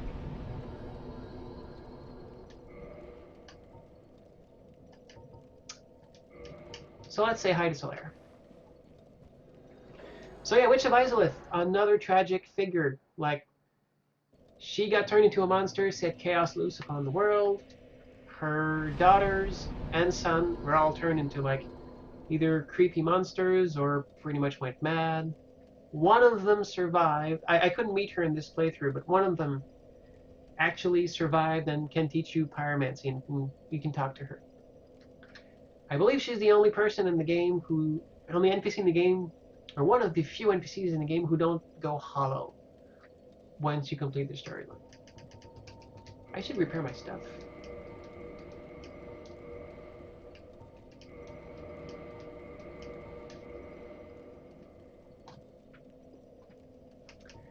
Okay, did I get any chunks? Can I actually boost? No, I need 2 more chunks. And after that, a slab. I'm not sure I have a slab. Slabs are rare in this one. Okay, can I level? Yes, I can. Strength. Oh my god, so close. I would need...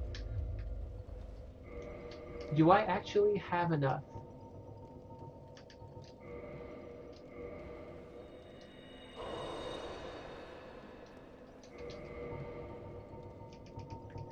It's also kind of a bummer you can't use multiples, but they only learn that later on.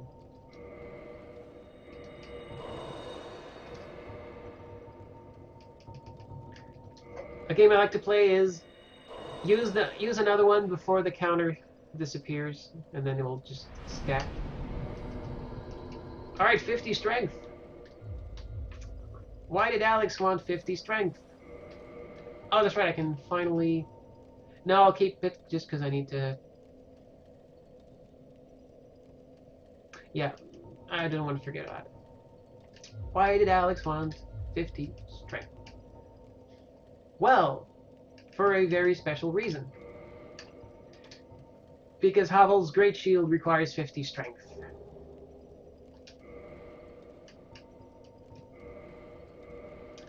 Now, what is half of 97.5?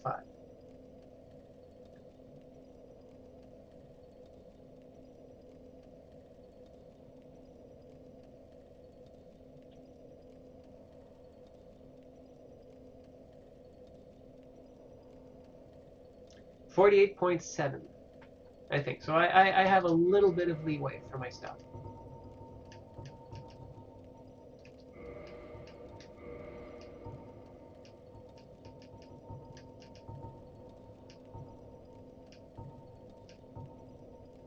Hey, 48.7, what do you know? Yep.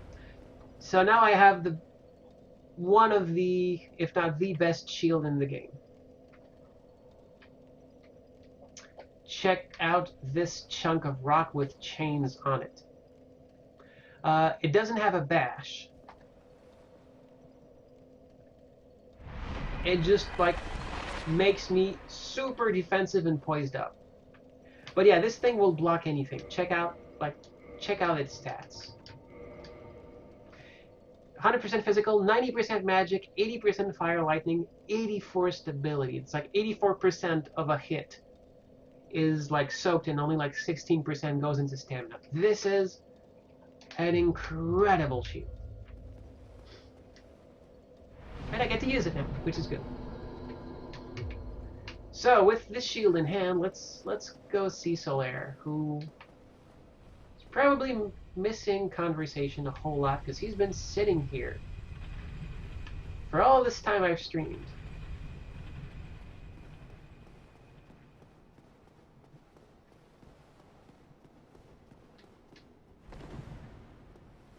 Yeah, I didn't really like raise my equipment all that much, but that's also something I like to do. Just doing fast roll with this shield, it's fun.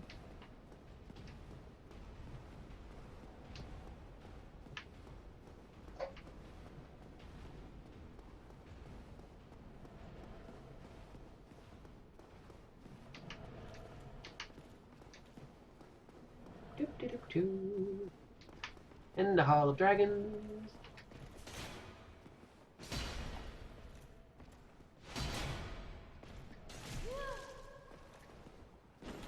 Love the sound design in this game. There we go. Only have to hit you once, buddy.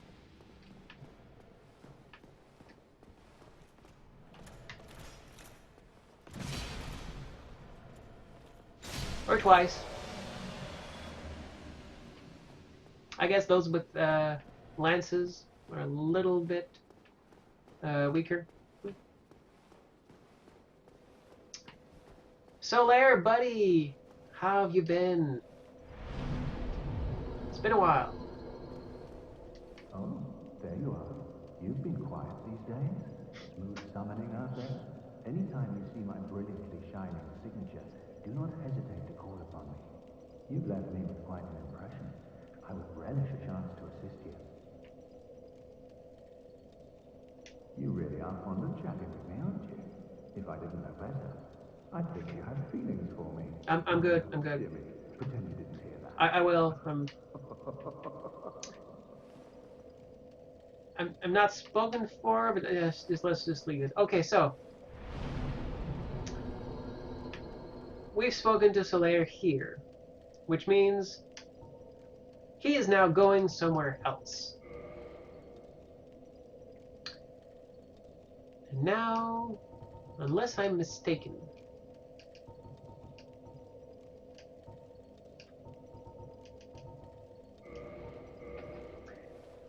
he should be down in Iceland. Because I don't think he goes somewhere else other than that. Speaking of which, hey, look who's here. That's a dead body who wasn't here before. Which is Kirk's, the Knight of Thorns items. Why is his body here? Because he eventually died after, like, I managed to overcome his many invasions. Which means that the Knight of Thorns, his goal all this time was to gather humanity to give to the fair lady. He wasn't doing this like out of greed or whatever. He just wanted to help her. But he was a dark wraith, and he was in our way. So down he went.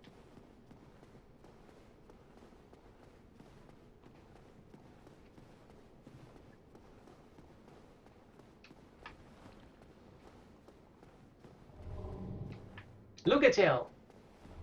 That's her name. Hey, I remembered you. After a bit.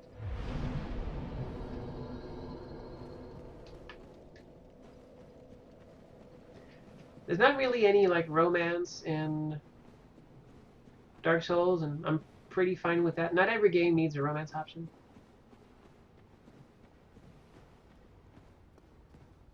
I could have summoned Solaire for help here.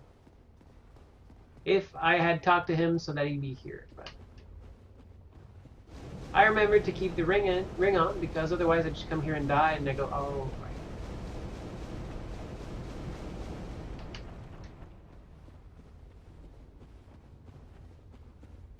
God, this place is creepy. And he's not here yet.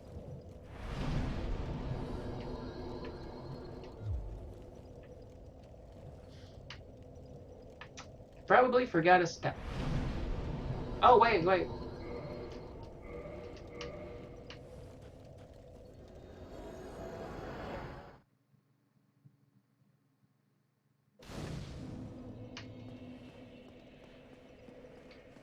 Yeah, there he is. Oh, hello there. Forgive me. I was just pondering about my poor fortune. I did not find my own son, not in Anor Londo, nor in Twilight Blighttown. Where else might my son be? Lost Isolith? Or the tomb of the Grave Lord? But I cannot give up. I became undead to pursue this. But when I peer at the sun up above, it occurs to me, what if I'm seen as a laughingstock? As a blind fool without reason? Well, I suppose they wouldn't be far off. Ah, Solaire. A lot of tragic figures of different intensity. Hello there. I will stay behind to gaze at the sun. In The this game. sun is a wondrous body, like a magnificent father. If only I could be so grossly incandescent. I love that line. If only I could be so grossly incandescent. Such a good line.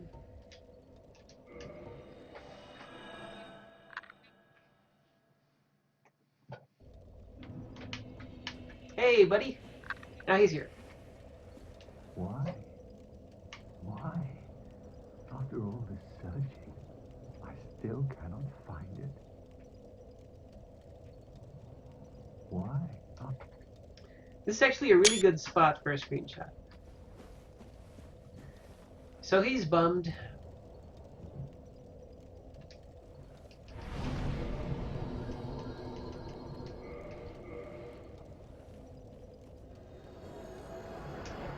Yeah, Solaire's whole shtick, his goal in life, is to find his own son. That's the long and short of it, really. There is speculation, like Musi brings up, that because we see some, like for example, let's look at more items, which is where all the lore in the game is. Ring of the Sun's firstborn. Lord Gwyn's firstborn, King of Sunlight, inherited the sunlight, once wore this ancient ring. Firstborn was a god of war, but his foolishness led to a loss of the annals and rescinding of his deific status. Today, even his name is not known.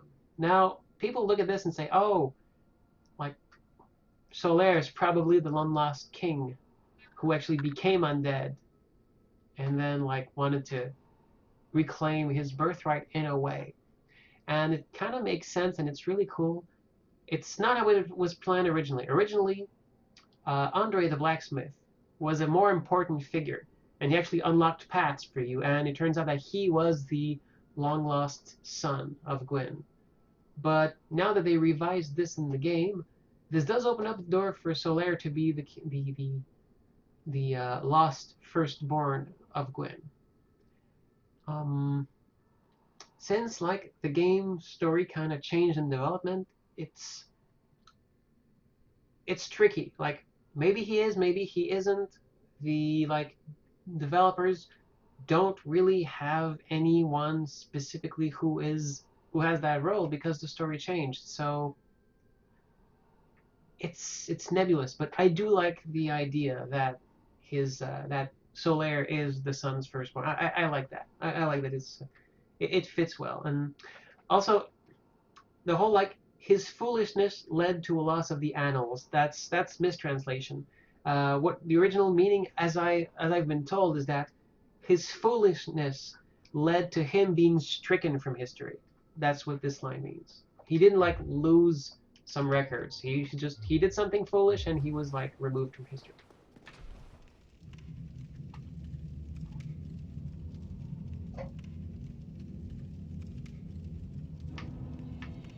And based on how Solaire's story will go now, I think it also opens up like the door for that version of his backstory to be true. Always really scared about this jump. It's easy to mess it up and then you fall and you fall and you probably die. Speaking of falling and probably dying, okay, I'm good.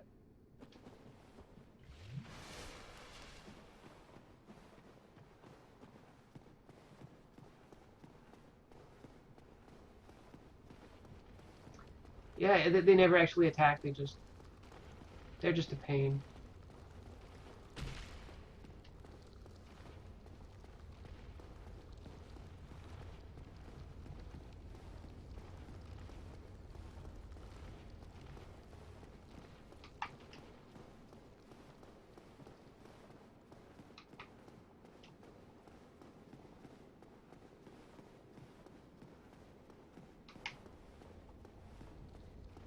There we go.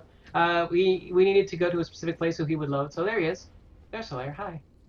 Would do a lie? Have I done this all for nothing? Oh, my dear son. What now? What should I do? My son. My dear, dear son. Would do a lie. So now he doesn't know what to do. He hasn't found his son. This is where he would have found it and went hollow. But I twisted fate so he wouldn't. So now he doesn't know what to do. We will encounter him one final time, and we will know what his decision ended up being. So that is the Ballad of Solaire for now. We just need one more chapter. And that means that we can go see, hey, what's up with Logan? Yes, Abel. I can't carry all these. I can't hold all these annals of history. Oh, whoops. And then something terrible. Oh, hello. I appreciate the attention. Down. Goodbye then. Do. Hello? So what do we need to do to get Logan to get the hell out of here? Because I need him to move along. Do I actually need to be smart? So he'll talk to me, and then he'll move on. Let me just check a little bit.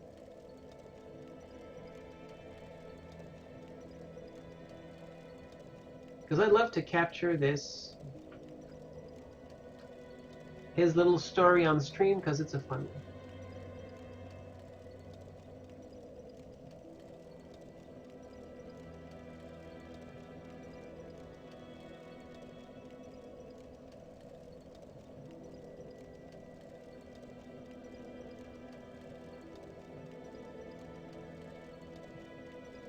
Okay, it says, at some point he'll talk to me.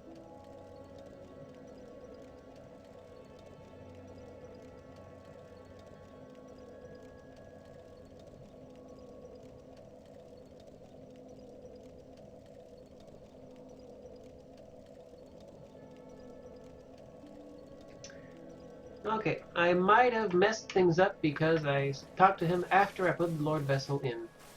So let me just pop by to the Lord Vessel real quick.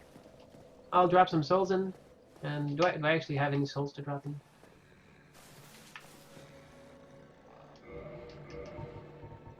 I don't think I have a Lord soul. Nope, I'm useless. I'll still drop. He's asleep.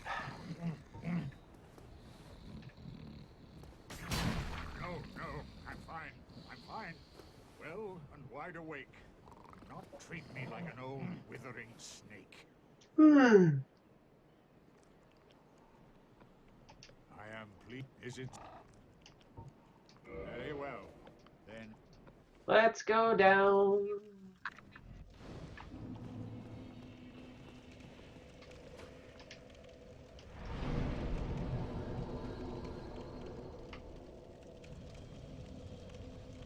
Oh no, I totally had a Lord Soul. Cool.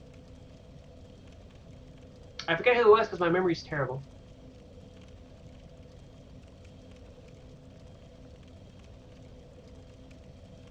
Oh right, Witch of Izalith. I just beat her now. So I just run off of that soul. That's cool. And I'll come back. I am. Are you ready? Then. And the weirdest angle with which to animate a bite. That's good enough.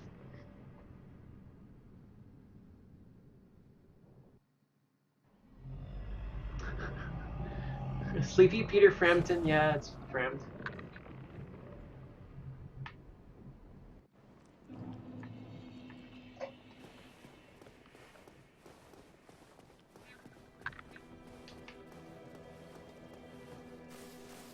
Still there. Oh, hello. I appreciate that. What's that? Hello.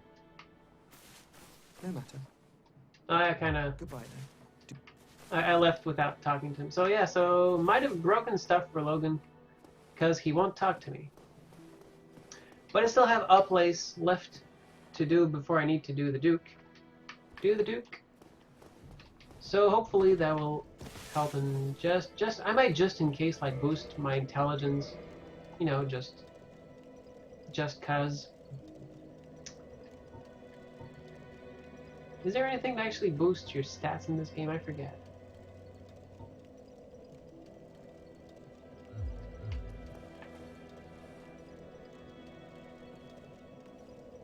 Let me just check something once more a little bit.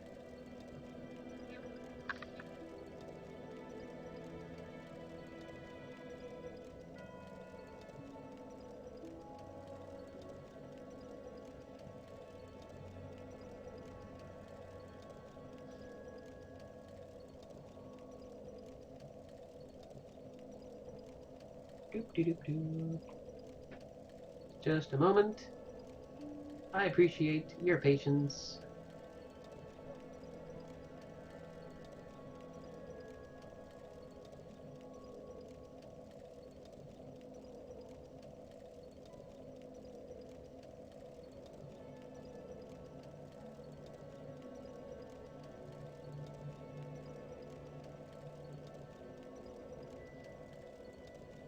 In that fun situation of checking out like other people in this situation.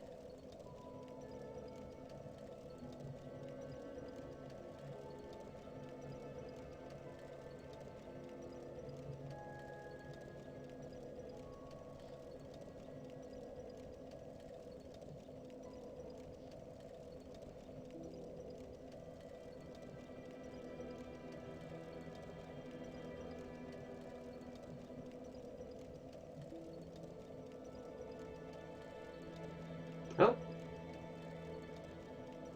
There we go.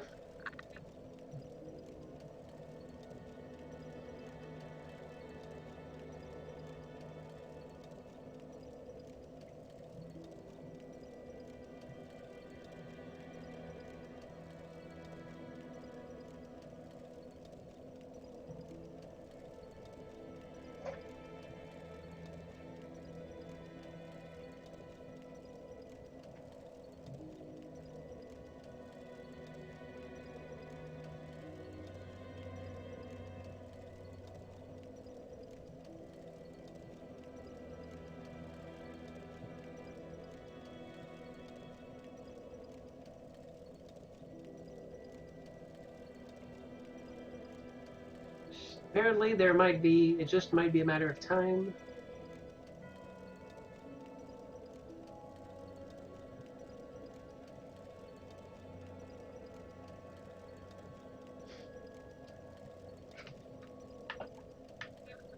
Okay, someone suggested something which is weird, but it works in other places, so might as well do it.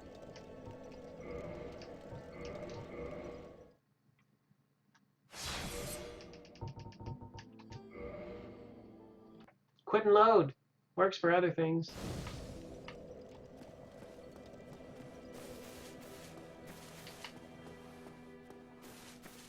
Hello. Nope. Oh, hello. That will... Goodbye, then. Do stay. Well, let's just do something else then.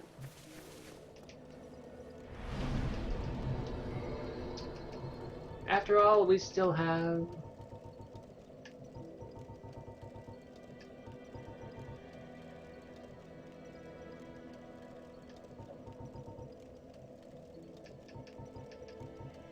Do I have to do the catacombs over again?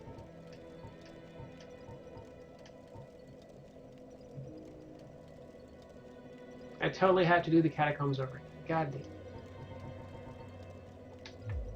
Yeah, because I didn't reach the bonfire. Okay, well, let's go do the catacombs again. And kill... Let's kill death. So yeah, I seen like folks saying like, no, like some folks have actually like nearly completed the game, and then went back to free Logan, and it was cool. So it's just maybe he just like needs. I've spoken to him now, so maybe he just needs some actual in-game time for him to actually say, you know what, maybe it's time for me to move on.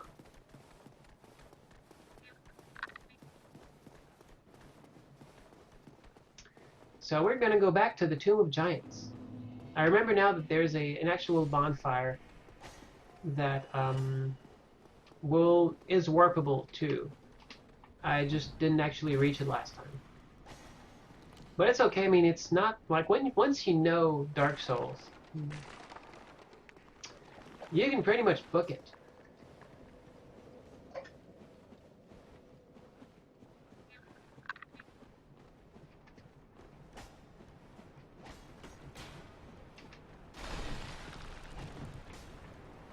That was a pretty good somersault there.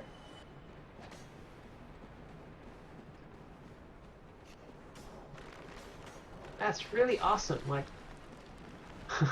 they're like skeleton performers, like performing acrobatics next to me. Like, look, la, la, la, la.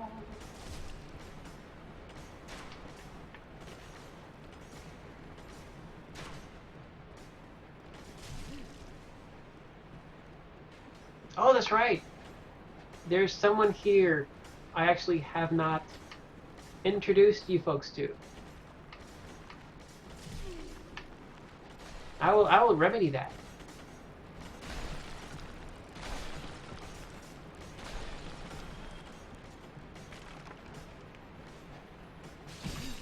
I was totally blocking that. What the heck?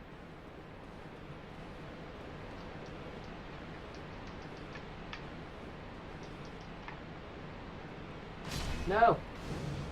There we go.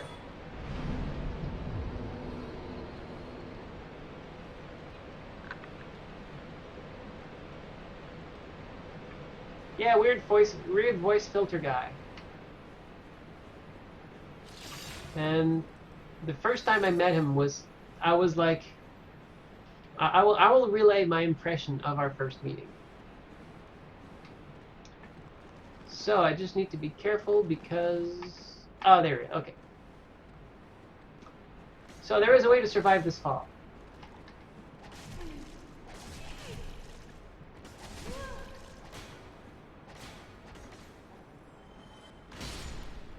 God, it's annoying. Will you just die? Okay. So there's this great big pit. But you can totally survive. So, like, okay. Let's see if I can get this right. Fall on this one. Walk off. Grab this green titanite. Chug a lug. And then fall here. Now, this was my first time through here. I was completely lost, fell down a pit. I didn't know what was outside, inside. Like, this was my first time here. And I get a cutscene and I go, oh my god. Oh my god, I fell into a boss fight.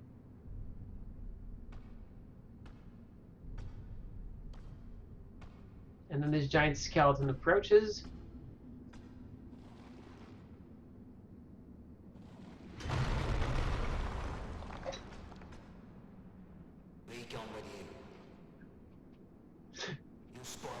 And then I went, okay, yes, I will be gone, sir. Goodbye. Like, I figured this was a boss who's just like letting me not fight him. Like, yes, sure, absolutely. I am gone. I am on my way. Goodbye. And that's when I realized, oh wait, no, it's a blacksmith. Oh my god, it's a blacksmith. Oh my god. And then I felt way better.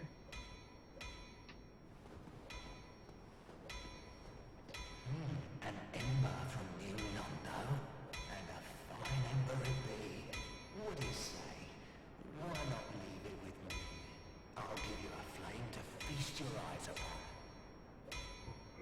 Yes, yes, very well. We'll get these old bones to work.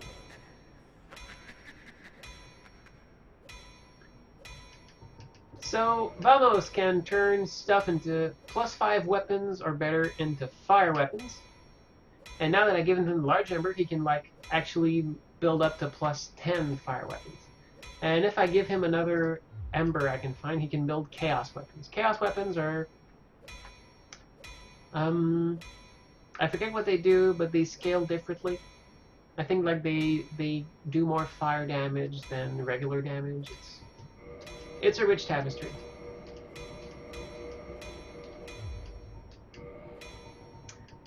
Still no chunks, but I don't think you can buy them anywhere. And, oh, and he sells homeward bones, so he sells bones. But he sells homeward bones, so you can actually like get out and go home, which is good. Then be gone with you. You'll spoil my fun. Yeah. So, yeah, his name is Vamos. You learn a bit about him. If you kill him, you get his hat, which he doesn't actually wear when he's working. And it's like a horned Viking style hat, which is neat. And you learn he used to be royalty, which again is another like interesting tidbit.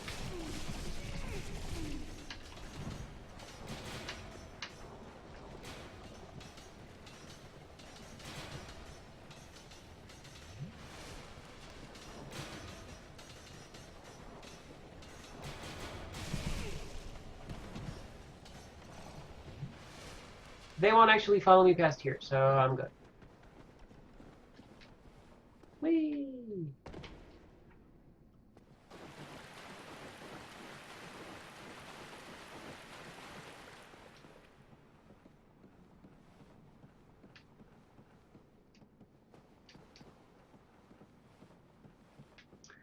Alright. Time to explore the Tomb of Giants, which again looks like this. But isn't this better? Like, wow, what a difference. I'm seeing geometry I have never seen before.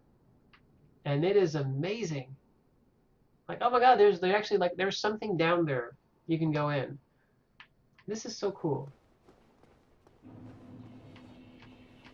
And there's these big guys.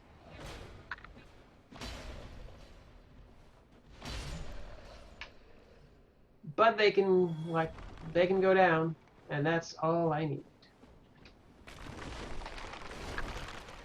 Now, usually it's like really tricky. Like I can totally see these folks here. In the dark, all you can see are their glowing eyes. And that's like a really cool effect. But, goodbye. Like, oh my god, seeing the geometry makes such a big difference in this level. Oh my goodness. And you can see the archers. There's also like another here. Usually you only see their arrows. They're giant glowing arrows. To kind of let you know where they're from. Well, like that is neat. I could go into that giant grave, like a giant tombstone. It has a ton of enemies and the large divine ember, which lets me make like big divine weapons. I'm not, because it's a death trap. And we're on a schedule, so let's keep exploring this place.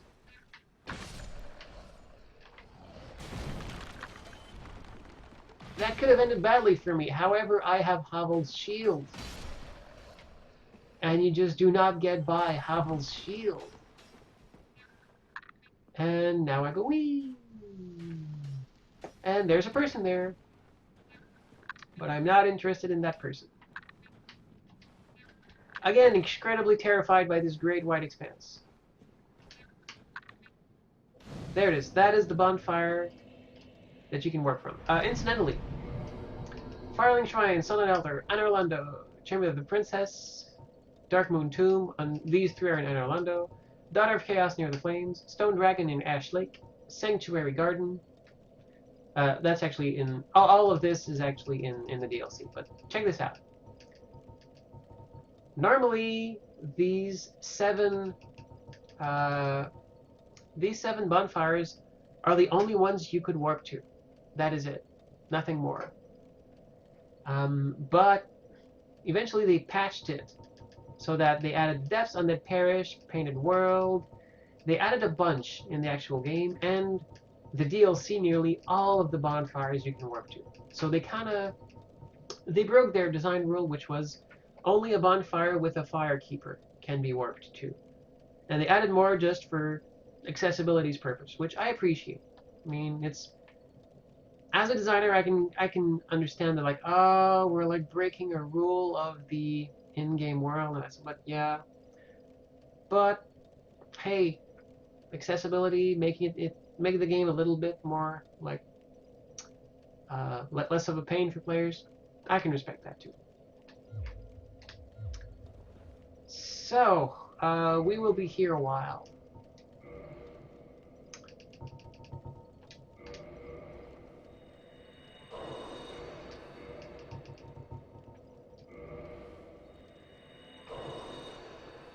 We may not, I don't know, but usually, like, I respawn at this bonfire a bunch, so I like to boost it.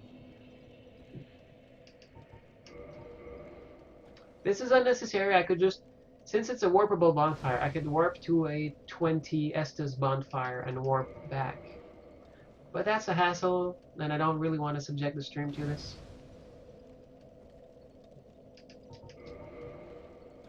Yeah, Tomb of Giants, is like the Abyss, is another area that really changes dramatically with this mod. Also, if you look at this gaping hole in the side here, it's interesting to see that the Tomb of Giants is actually connected to the Demon Ruins. Giants, demons, not that far off from each other, and you can totally see the big dome from here. And the plains and the lava and the place right above my head where Ceaseless Discharge used to be, it's all connected. And if I had died over there and I walked all the way here, I would see my bloodstain from this place. The bloodstain has infinite draw distance. It would be there, and that is incredible. That is such a cool detail. So let's turn on easy mode for this place and keep going. So we kind of missed our first interaction with this guy because we kind of did stuff out of order. But let's talk to this familiar face. Anyone who plays Souls games will know who this is. Good day. You look reasonably safe. What are you doing in the catacombs? Are you a cleric or something? That is a very important question. No, I am not a cleric. No? Really? Then I'd have no qualms telling you. There's a fine stash of treasure. He hates clerics with a passion. I found it first. There's no way for you to know that, but the pre-selected option was no. I'll split it with you. And like cleric is like one of the class choices, so like 9 times out of 10 you will not be a cleric. You can respond honestly, just it's a little bit worse for you. There. That hole.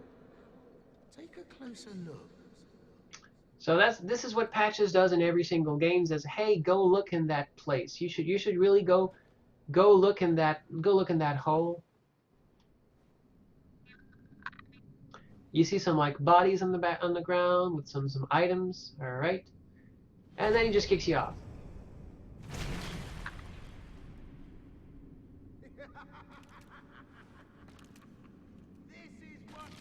Yep. In Demon Souls, his name was Patches the Hyena. In Dark Souls, he is Trusty Patches. In Dark Souls 2, he is Pate. And I think he has a different voice actor, which is kind of sad, because it breaks tradition. But in Bloodborne, he, instead of being Patches the Hyena, he is Patches the Spider. Has the same face, different body, and a similar purpose.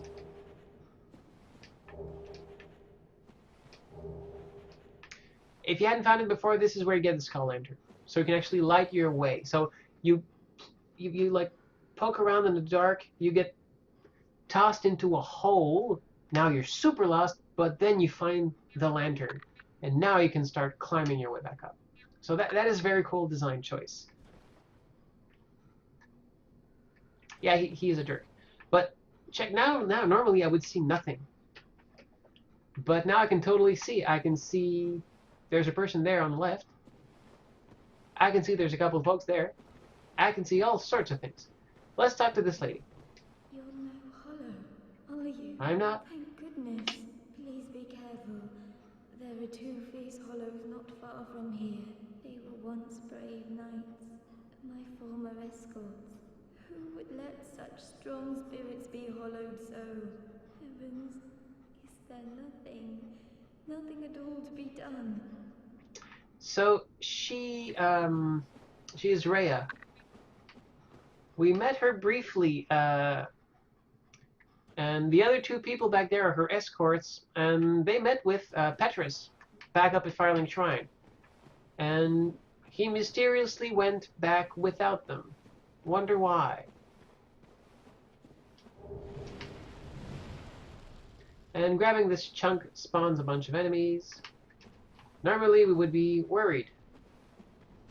But we are not, because we have one of the most overpowered weapons in the game. So we just deal death. That is our lot in life. And their job is pretty much just to die. And sometimes give white titanite. So let's deal with those hollows.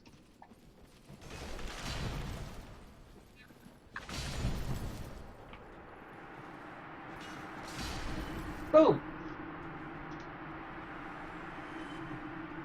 That went really well. That went way, way better than it usually does. You banished those 2 hollows, did you? Banished? I Yes, used yes. to think of the trouble my failings have caused. Not your I'm fault. certain that both I know of culture has them trained you to will believe it's your be fault, able not to. your fault. Thank you so very much. I'm Here, glad to help. these belonged to them. You deserve them more than I. It's not these, it's this, but okay. I'm certain that both. Thank you. So now that I've saved her, she will pop up somewhere else now.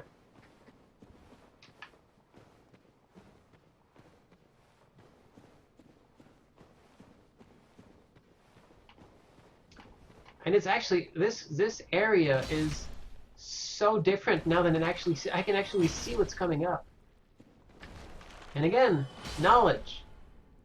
Like, if I know, like normally, if like I can pretty much guess where stuff is, but I can get a little lost because it's completely dark. But if I can see what's coming up, then I have a great big advantage in Dark Souls.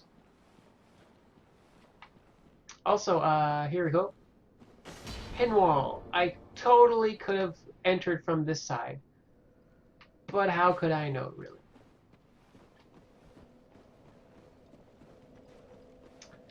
So now we come back, and as usual, we say hi to Patches. It goes like, Well, let's just calm down. Talk about it. You can totally kick him in the pit too if you want. I didn't mean it. These temptations, they can, well, overcome me. You know what I mean, don't you? Please, forgive me. You and me, we're jolly undead outcasts. Yes, it wasn't my fault. It's just like an element of my personality that sometimes makes me do jerky things to you. It's not my fault. Like, what kind of a justification? But yeah, I forgive you. Oh, brilliant. I had a feeling you'd understand. But, if I were... So yeah, he acts super creepy again, but essentially he becomes a vendor, which is great. And I can always kick him down a pit later, which is a great option. Now, if you've seen me play Nuclear Throne, you know I really hate dog guardians. They're glowing green enemies that lunge at you and kill you in a couple of hits, and I die to them more than pretty much any other enemy. Do you see this thing over there? You can't really now, but you can totally see it here. That is the equivalent to the Dog Guardian in Dark Souls. This is Nuclear Throne's Dog Guardian.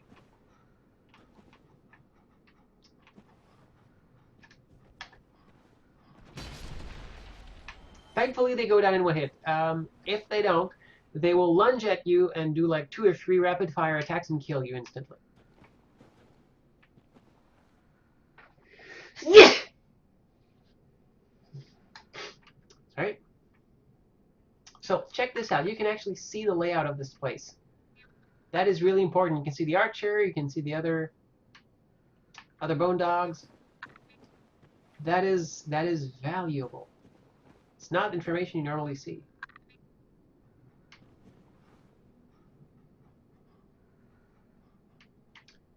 This is a fog wall.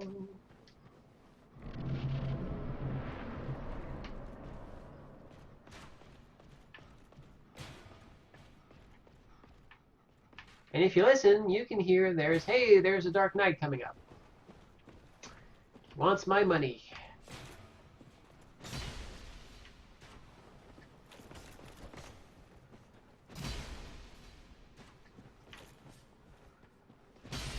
There we go.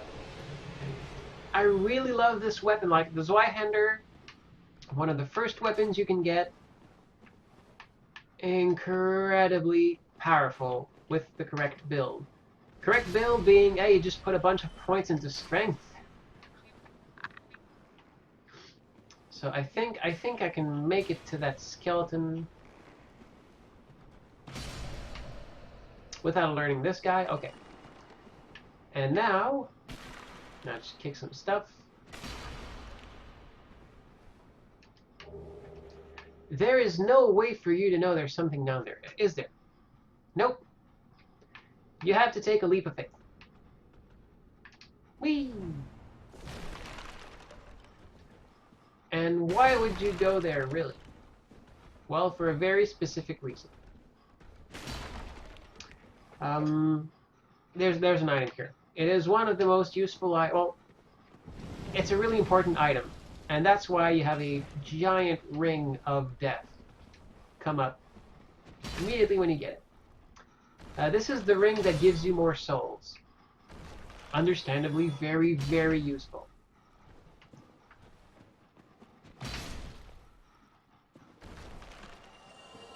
You can also get it pretty early. I mean, when you don't have the Lord Vessel, there are some golden gates that prevent you from progressing. The golden gate in this particular place is further down. You can do all of this immediately at the start of the game. And just rush in, get that ring. It's probably not the best idea, but you can totally do it. Oh, and hey, there's a collision preventing these things from going too far. And there's a bunch of dogs there that will kill you. There's the party patrol. So once you're here, it's like, well, where do I go now? It's up to you. Oh, there's an item. They dropped something. Yay. So you can drop here. You can drop there. You can drop anywhere. I think I usually go back here to drop, though. But there's like a bunch of dogs here. I don't know. Or okay, yeah, I think I jump over there. I forget, honestly. It's been a while.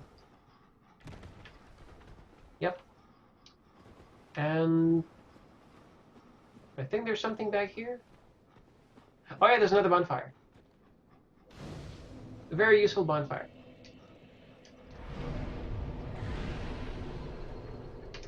Alright, so we should be good to progress. There's not a lot to... Yeah, there's some items here. There's an occult shield I could get.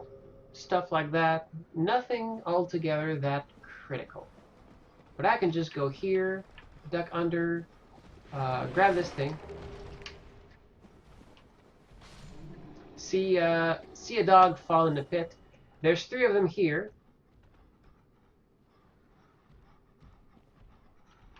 There's something poking out of the wall there. That's unnerving. The hell is that? Ah! Oh, he got me. Not twice, though.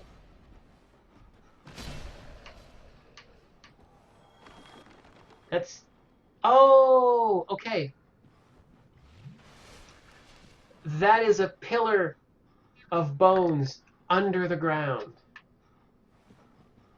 It hasn't risen out yet. That is neat. They're fully spawned. They just haven't been like raised up.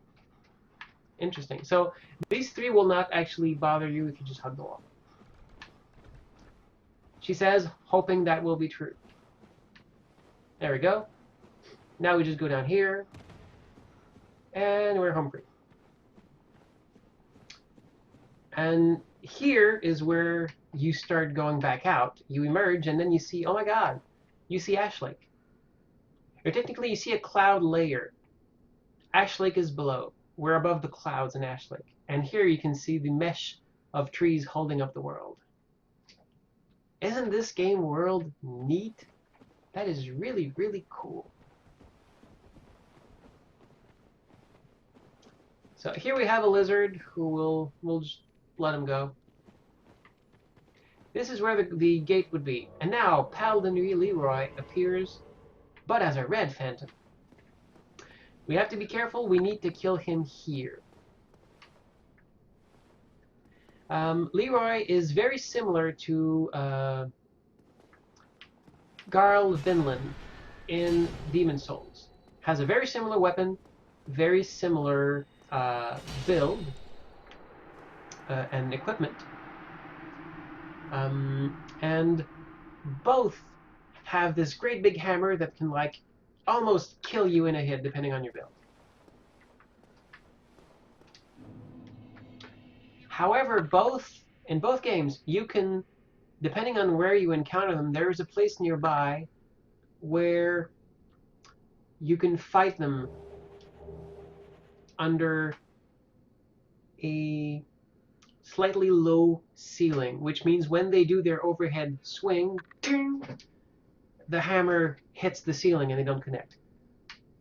That weapon is powerful enough that they both have this environmental quirk built into the place you fight them, just so you have an out. And the thing he dropped, the Grant, is very similar. I think it's the Brampt in Demon Souls, something to that effect. It's close to it. And it's mass of iron. The first one was magical. This too is magical. It scales fantastically. If I had like a strength faith build, this would like one-shot folks like nobody's business. And the shield is also pretty good.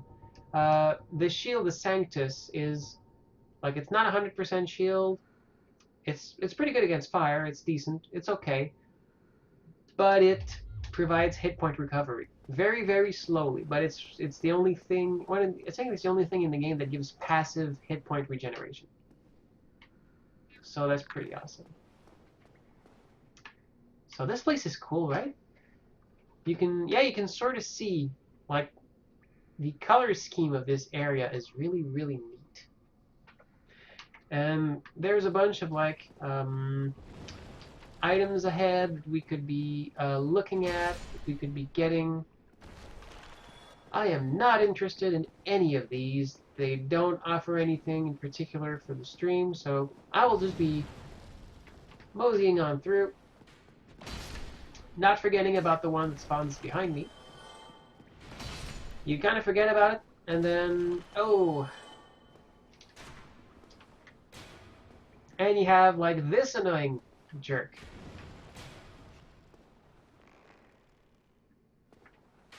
Did he really just, like, go back into the ground? Oh, that's not good. The great thing about him is, like, finally, and if you've seen Load Our Last Souls, you will know what happens here. You, like, bide your time and then you rush for it and hit him. But there's this guy just waiting there, waiting to lean in and kick you off the platform.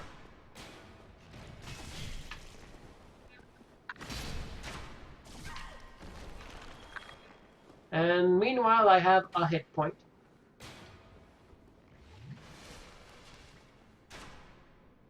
That was closer than I care to admit. I kind of had to lower my equipment a little bit, so I'm not as well armored as I would. Like, I have this absolutely fantastic shield. If I can't use a shield, I am in a bit of trouble.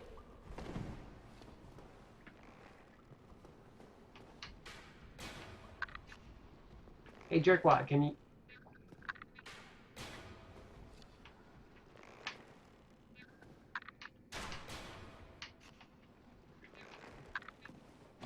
Alright, I guess I'll just kill you. Jeez.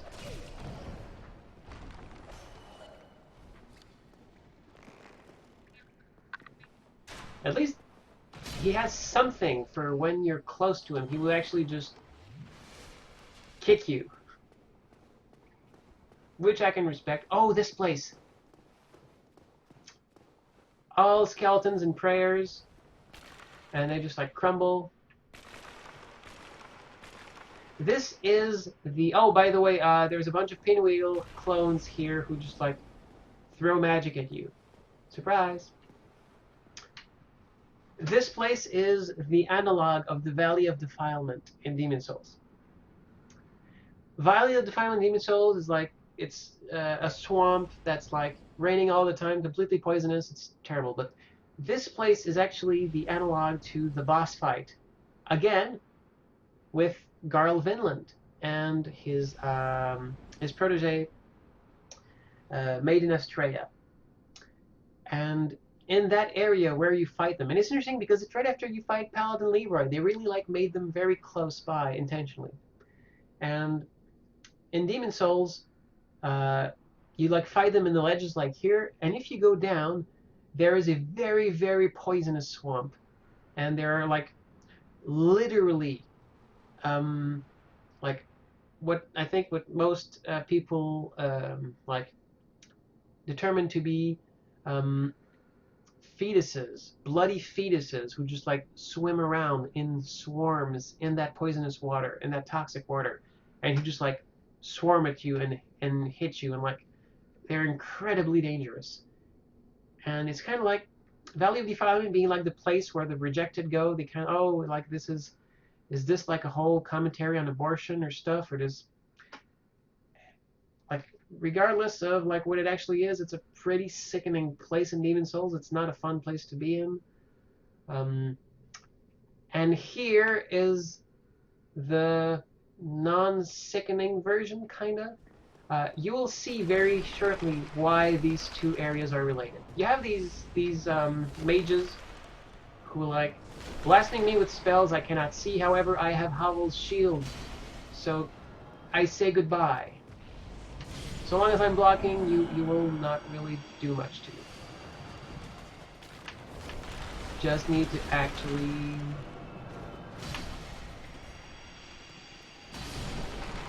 Alright. Now, oh, yeah.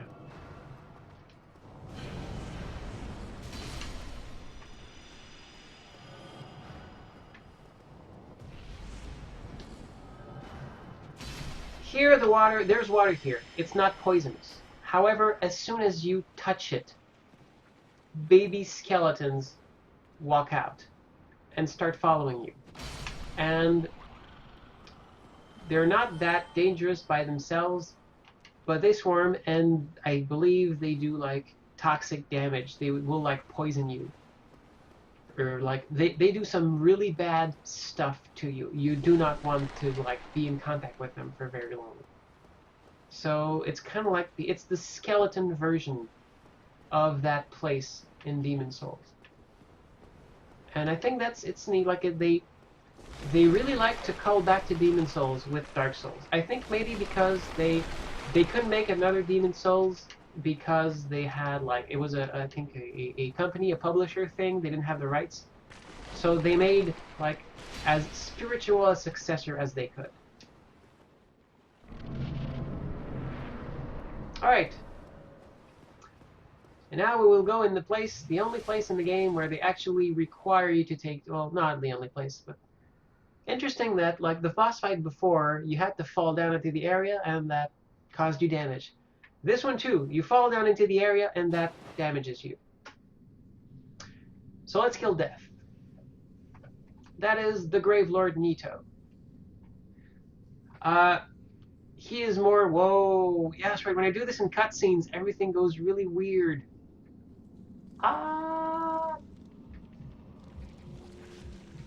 Yeah, that is... Whoa! Yeah, he is, like, cloaked in death and disease. He has, like, this really, like, shimmering cloak. That is really neat to see. Please let me heal. Thank you. Also, there are these skeletons that will... Like, he is technically a necromancer. He will revive them.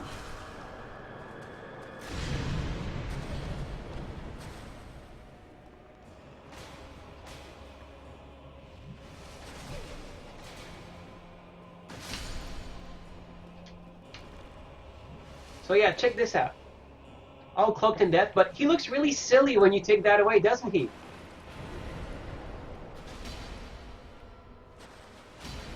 He looks like a, yeah.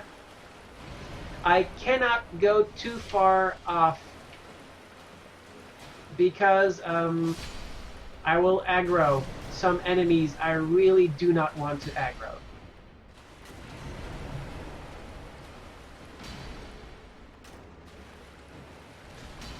Okay, he revived his folks.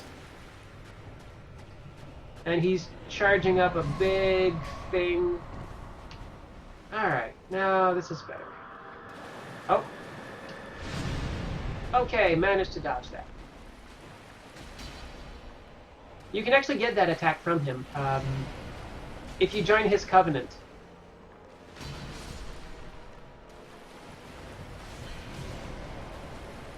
Stuck in a bad place.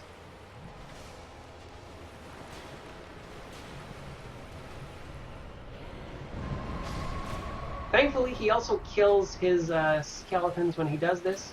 I forget if I said this before.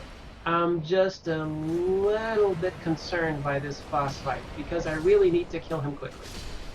And he's dead. Okay. I never actually saw him without his cloak. He looks really, really weird. And we have a Lord Soul. Yeah, he totally has legs. He has fully animated legs. Who knew? And now,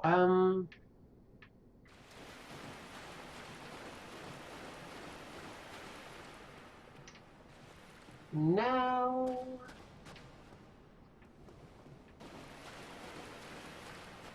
There's a bonfire.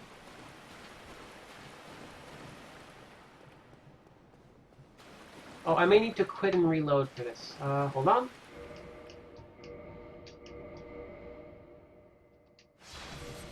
I like that it is relatively super quick to quit and load in this game.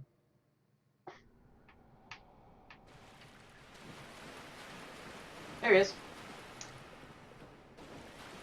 We summon Leroy, we kill Leroy, now we get his stuff.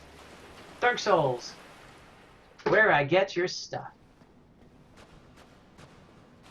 So we killed Death. It's pretty good, I think.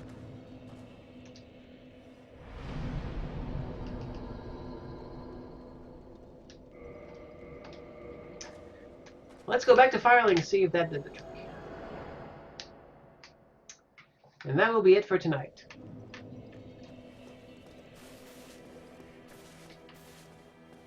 Oh, hello. I appreciate that. Would...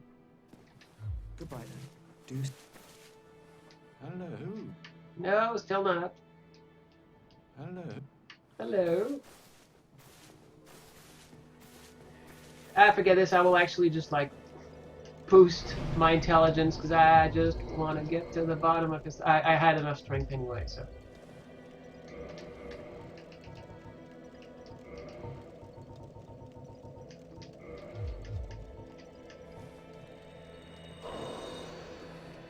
Just gonna pop these souls. Just gonna be like, yeah!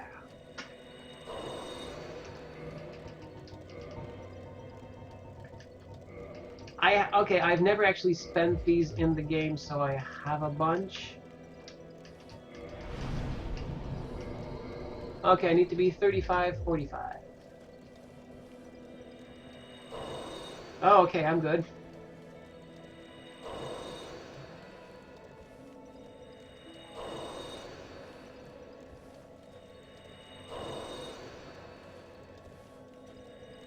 Alright. When in doubt, just like level up until the story can progress. Okay, hopefully now we will be able to talk to him. Hey, Logan. Hello there. Oh. It seems you've come quite a way. Excellent. You're certainly ready. I shall teach you sorceries. So I can buy stuff with money I don't have. Heading out, are you? I too will leave soon. There we go. Undead or no, I shan't stay here forever. You have great potential. Don't go and die over nothing. Will do. Hello there. I quite understand. He's nice. Heading out, are you? You have great So that is probably it. Now he will be heading out. I wonder if he does it like right away, or if I need to like quit or do something. But yeah, now he should be like, he should be going soon. So that is cool. Next time, we will probably be going to check out on the Duke. So, that's it for today. Thank you so much for sticking around. It's been a blast having you. And we are close. We are getting close to the end of this marvelous, colorless adventure. And after that, I got a lot of games planned, so it's going to be cool. So, thanks for being around. You take care of yourselves, because you are worth it. It's been a recurring theme lately of taking care of ourselves, and it's really, really important. It's my resolution for 2016. 2015 was doing shit. Doing stuff, accomplishing many things. 2016 is still that, but it's let's make sure we're in a position where we can keep doing this. Otherwise we will burn out, and that is not a good thing. So take care of yourselves, keep on making wonderful things, and let's all be wonderful together. Bye-bye.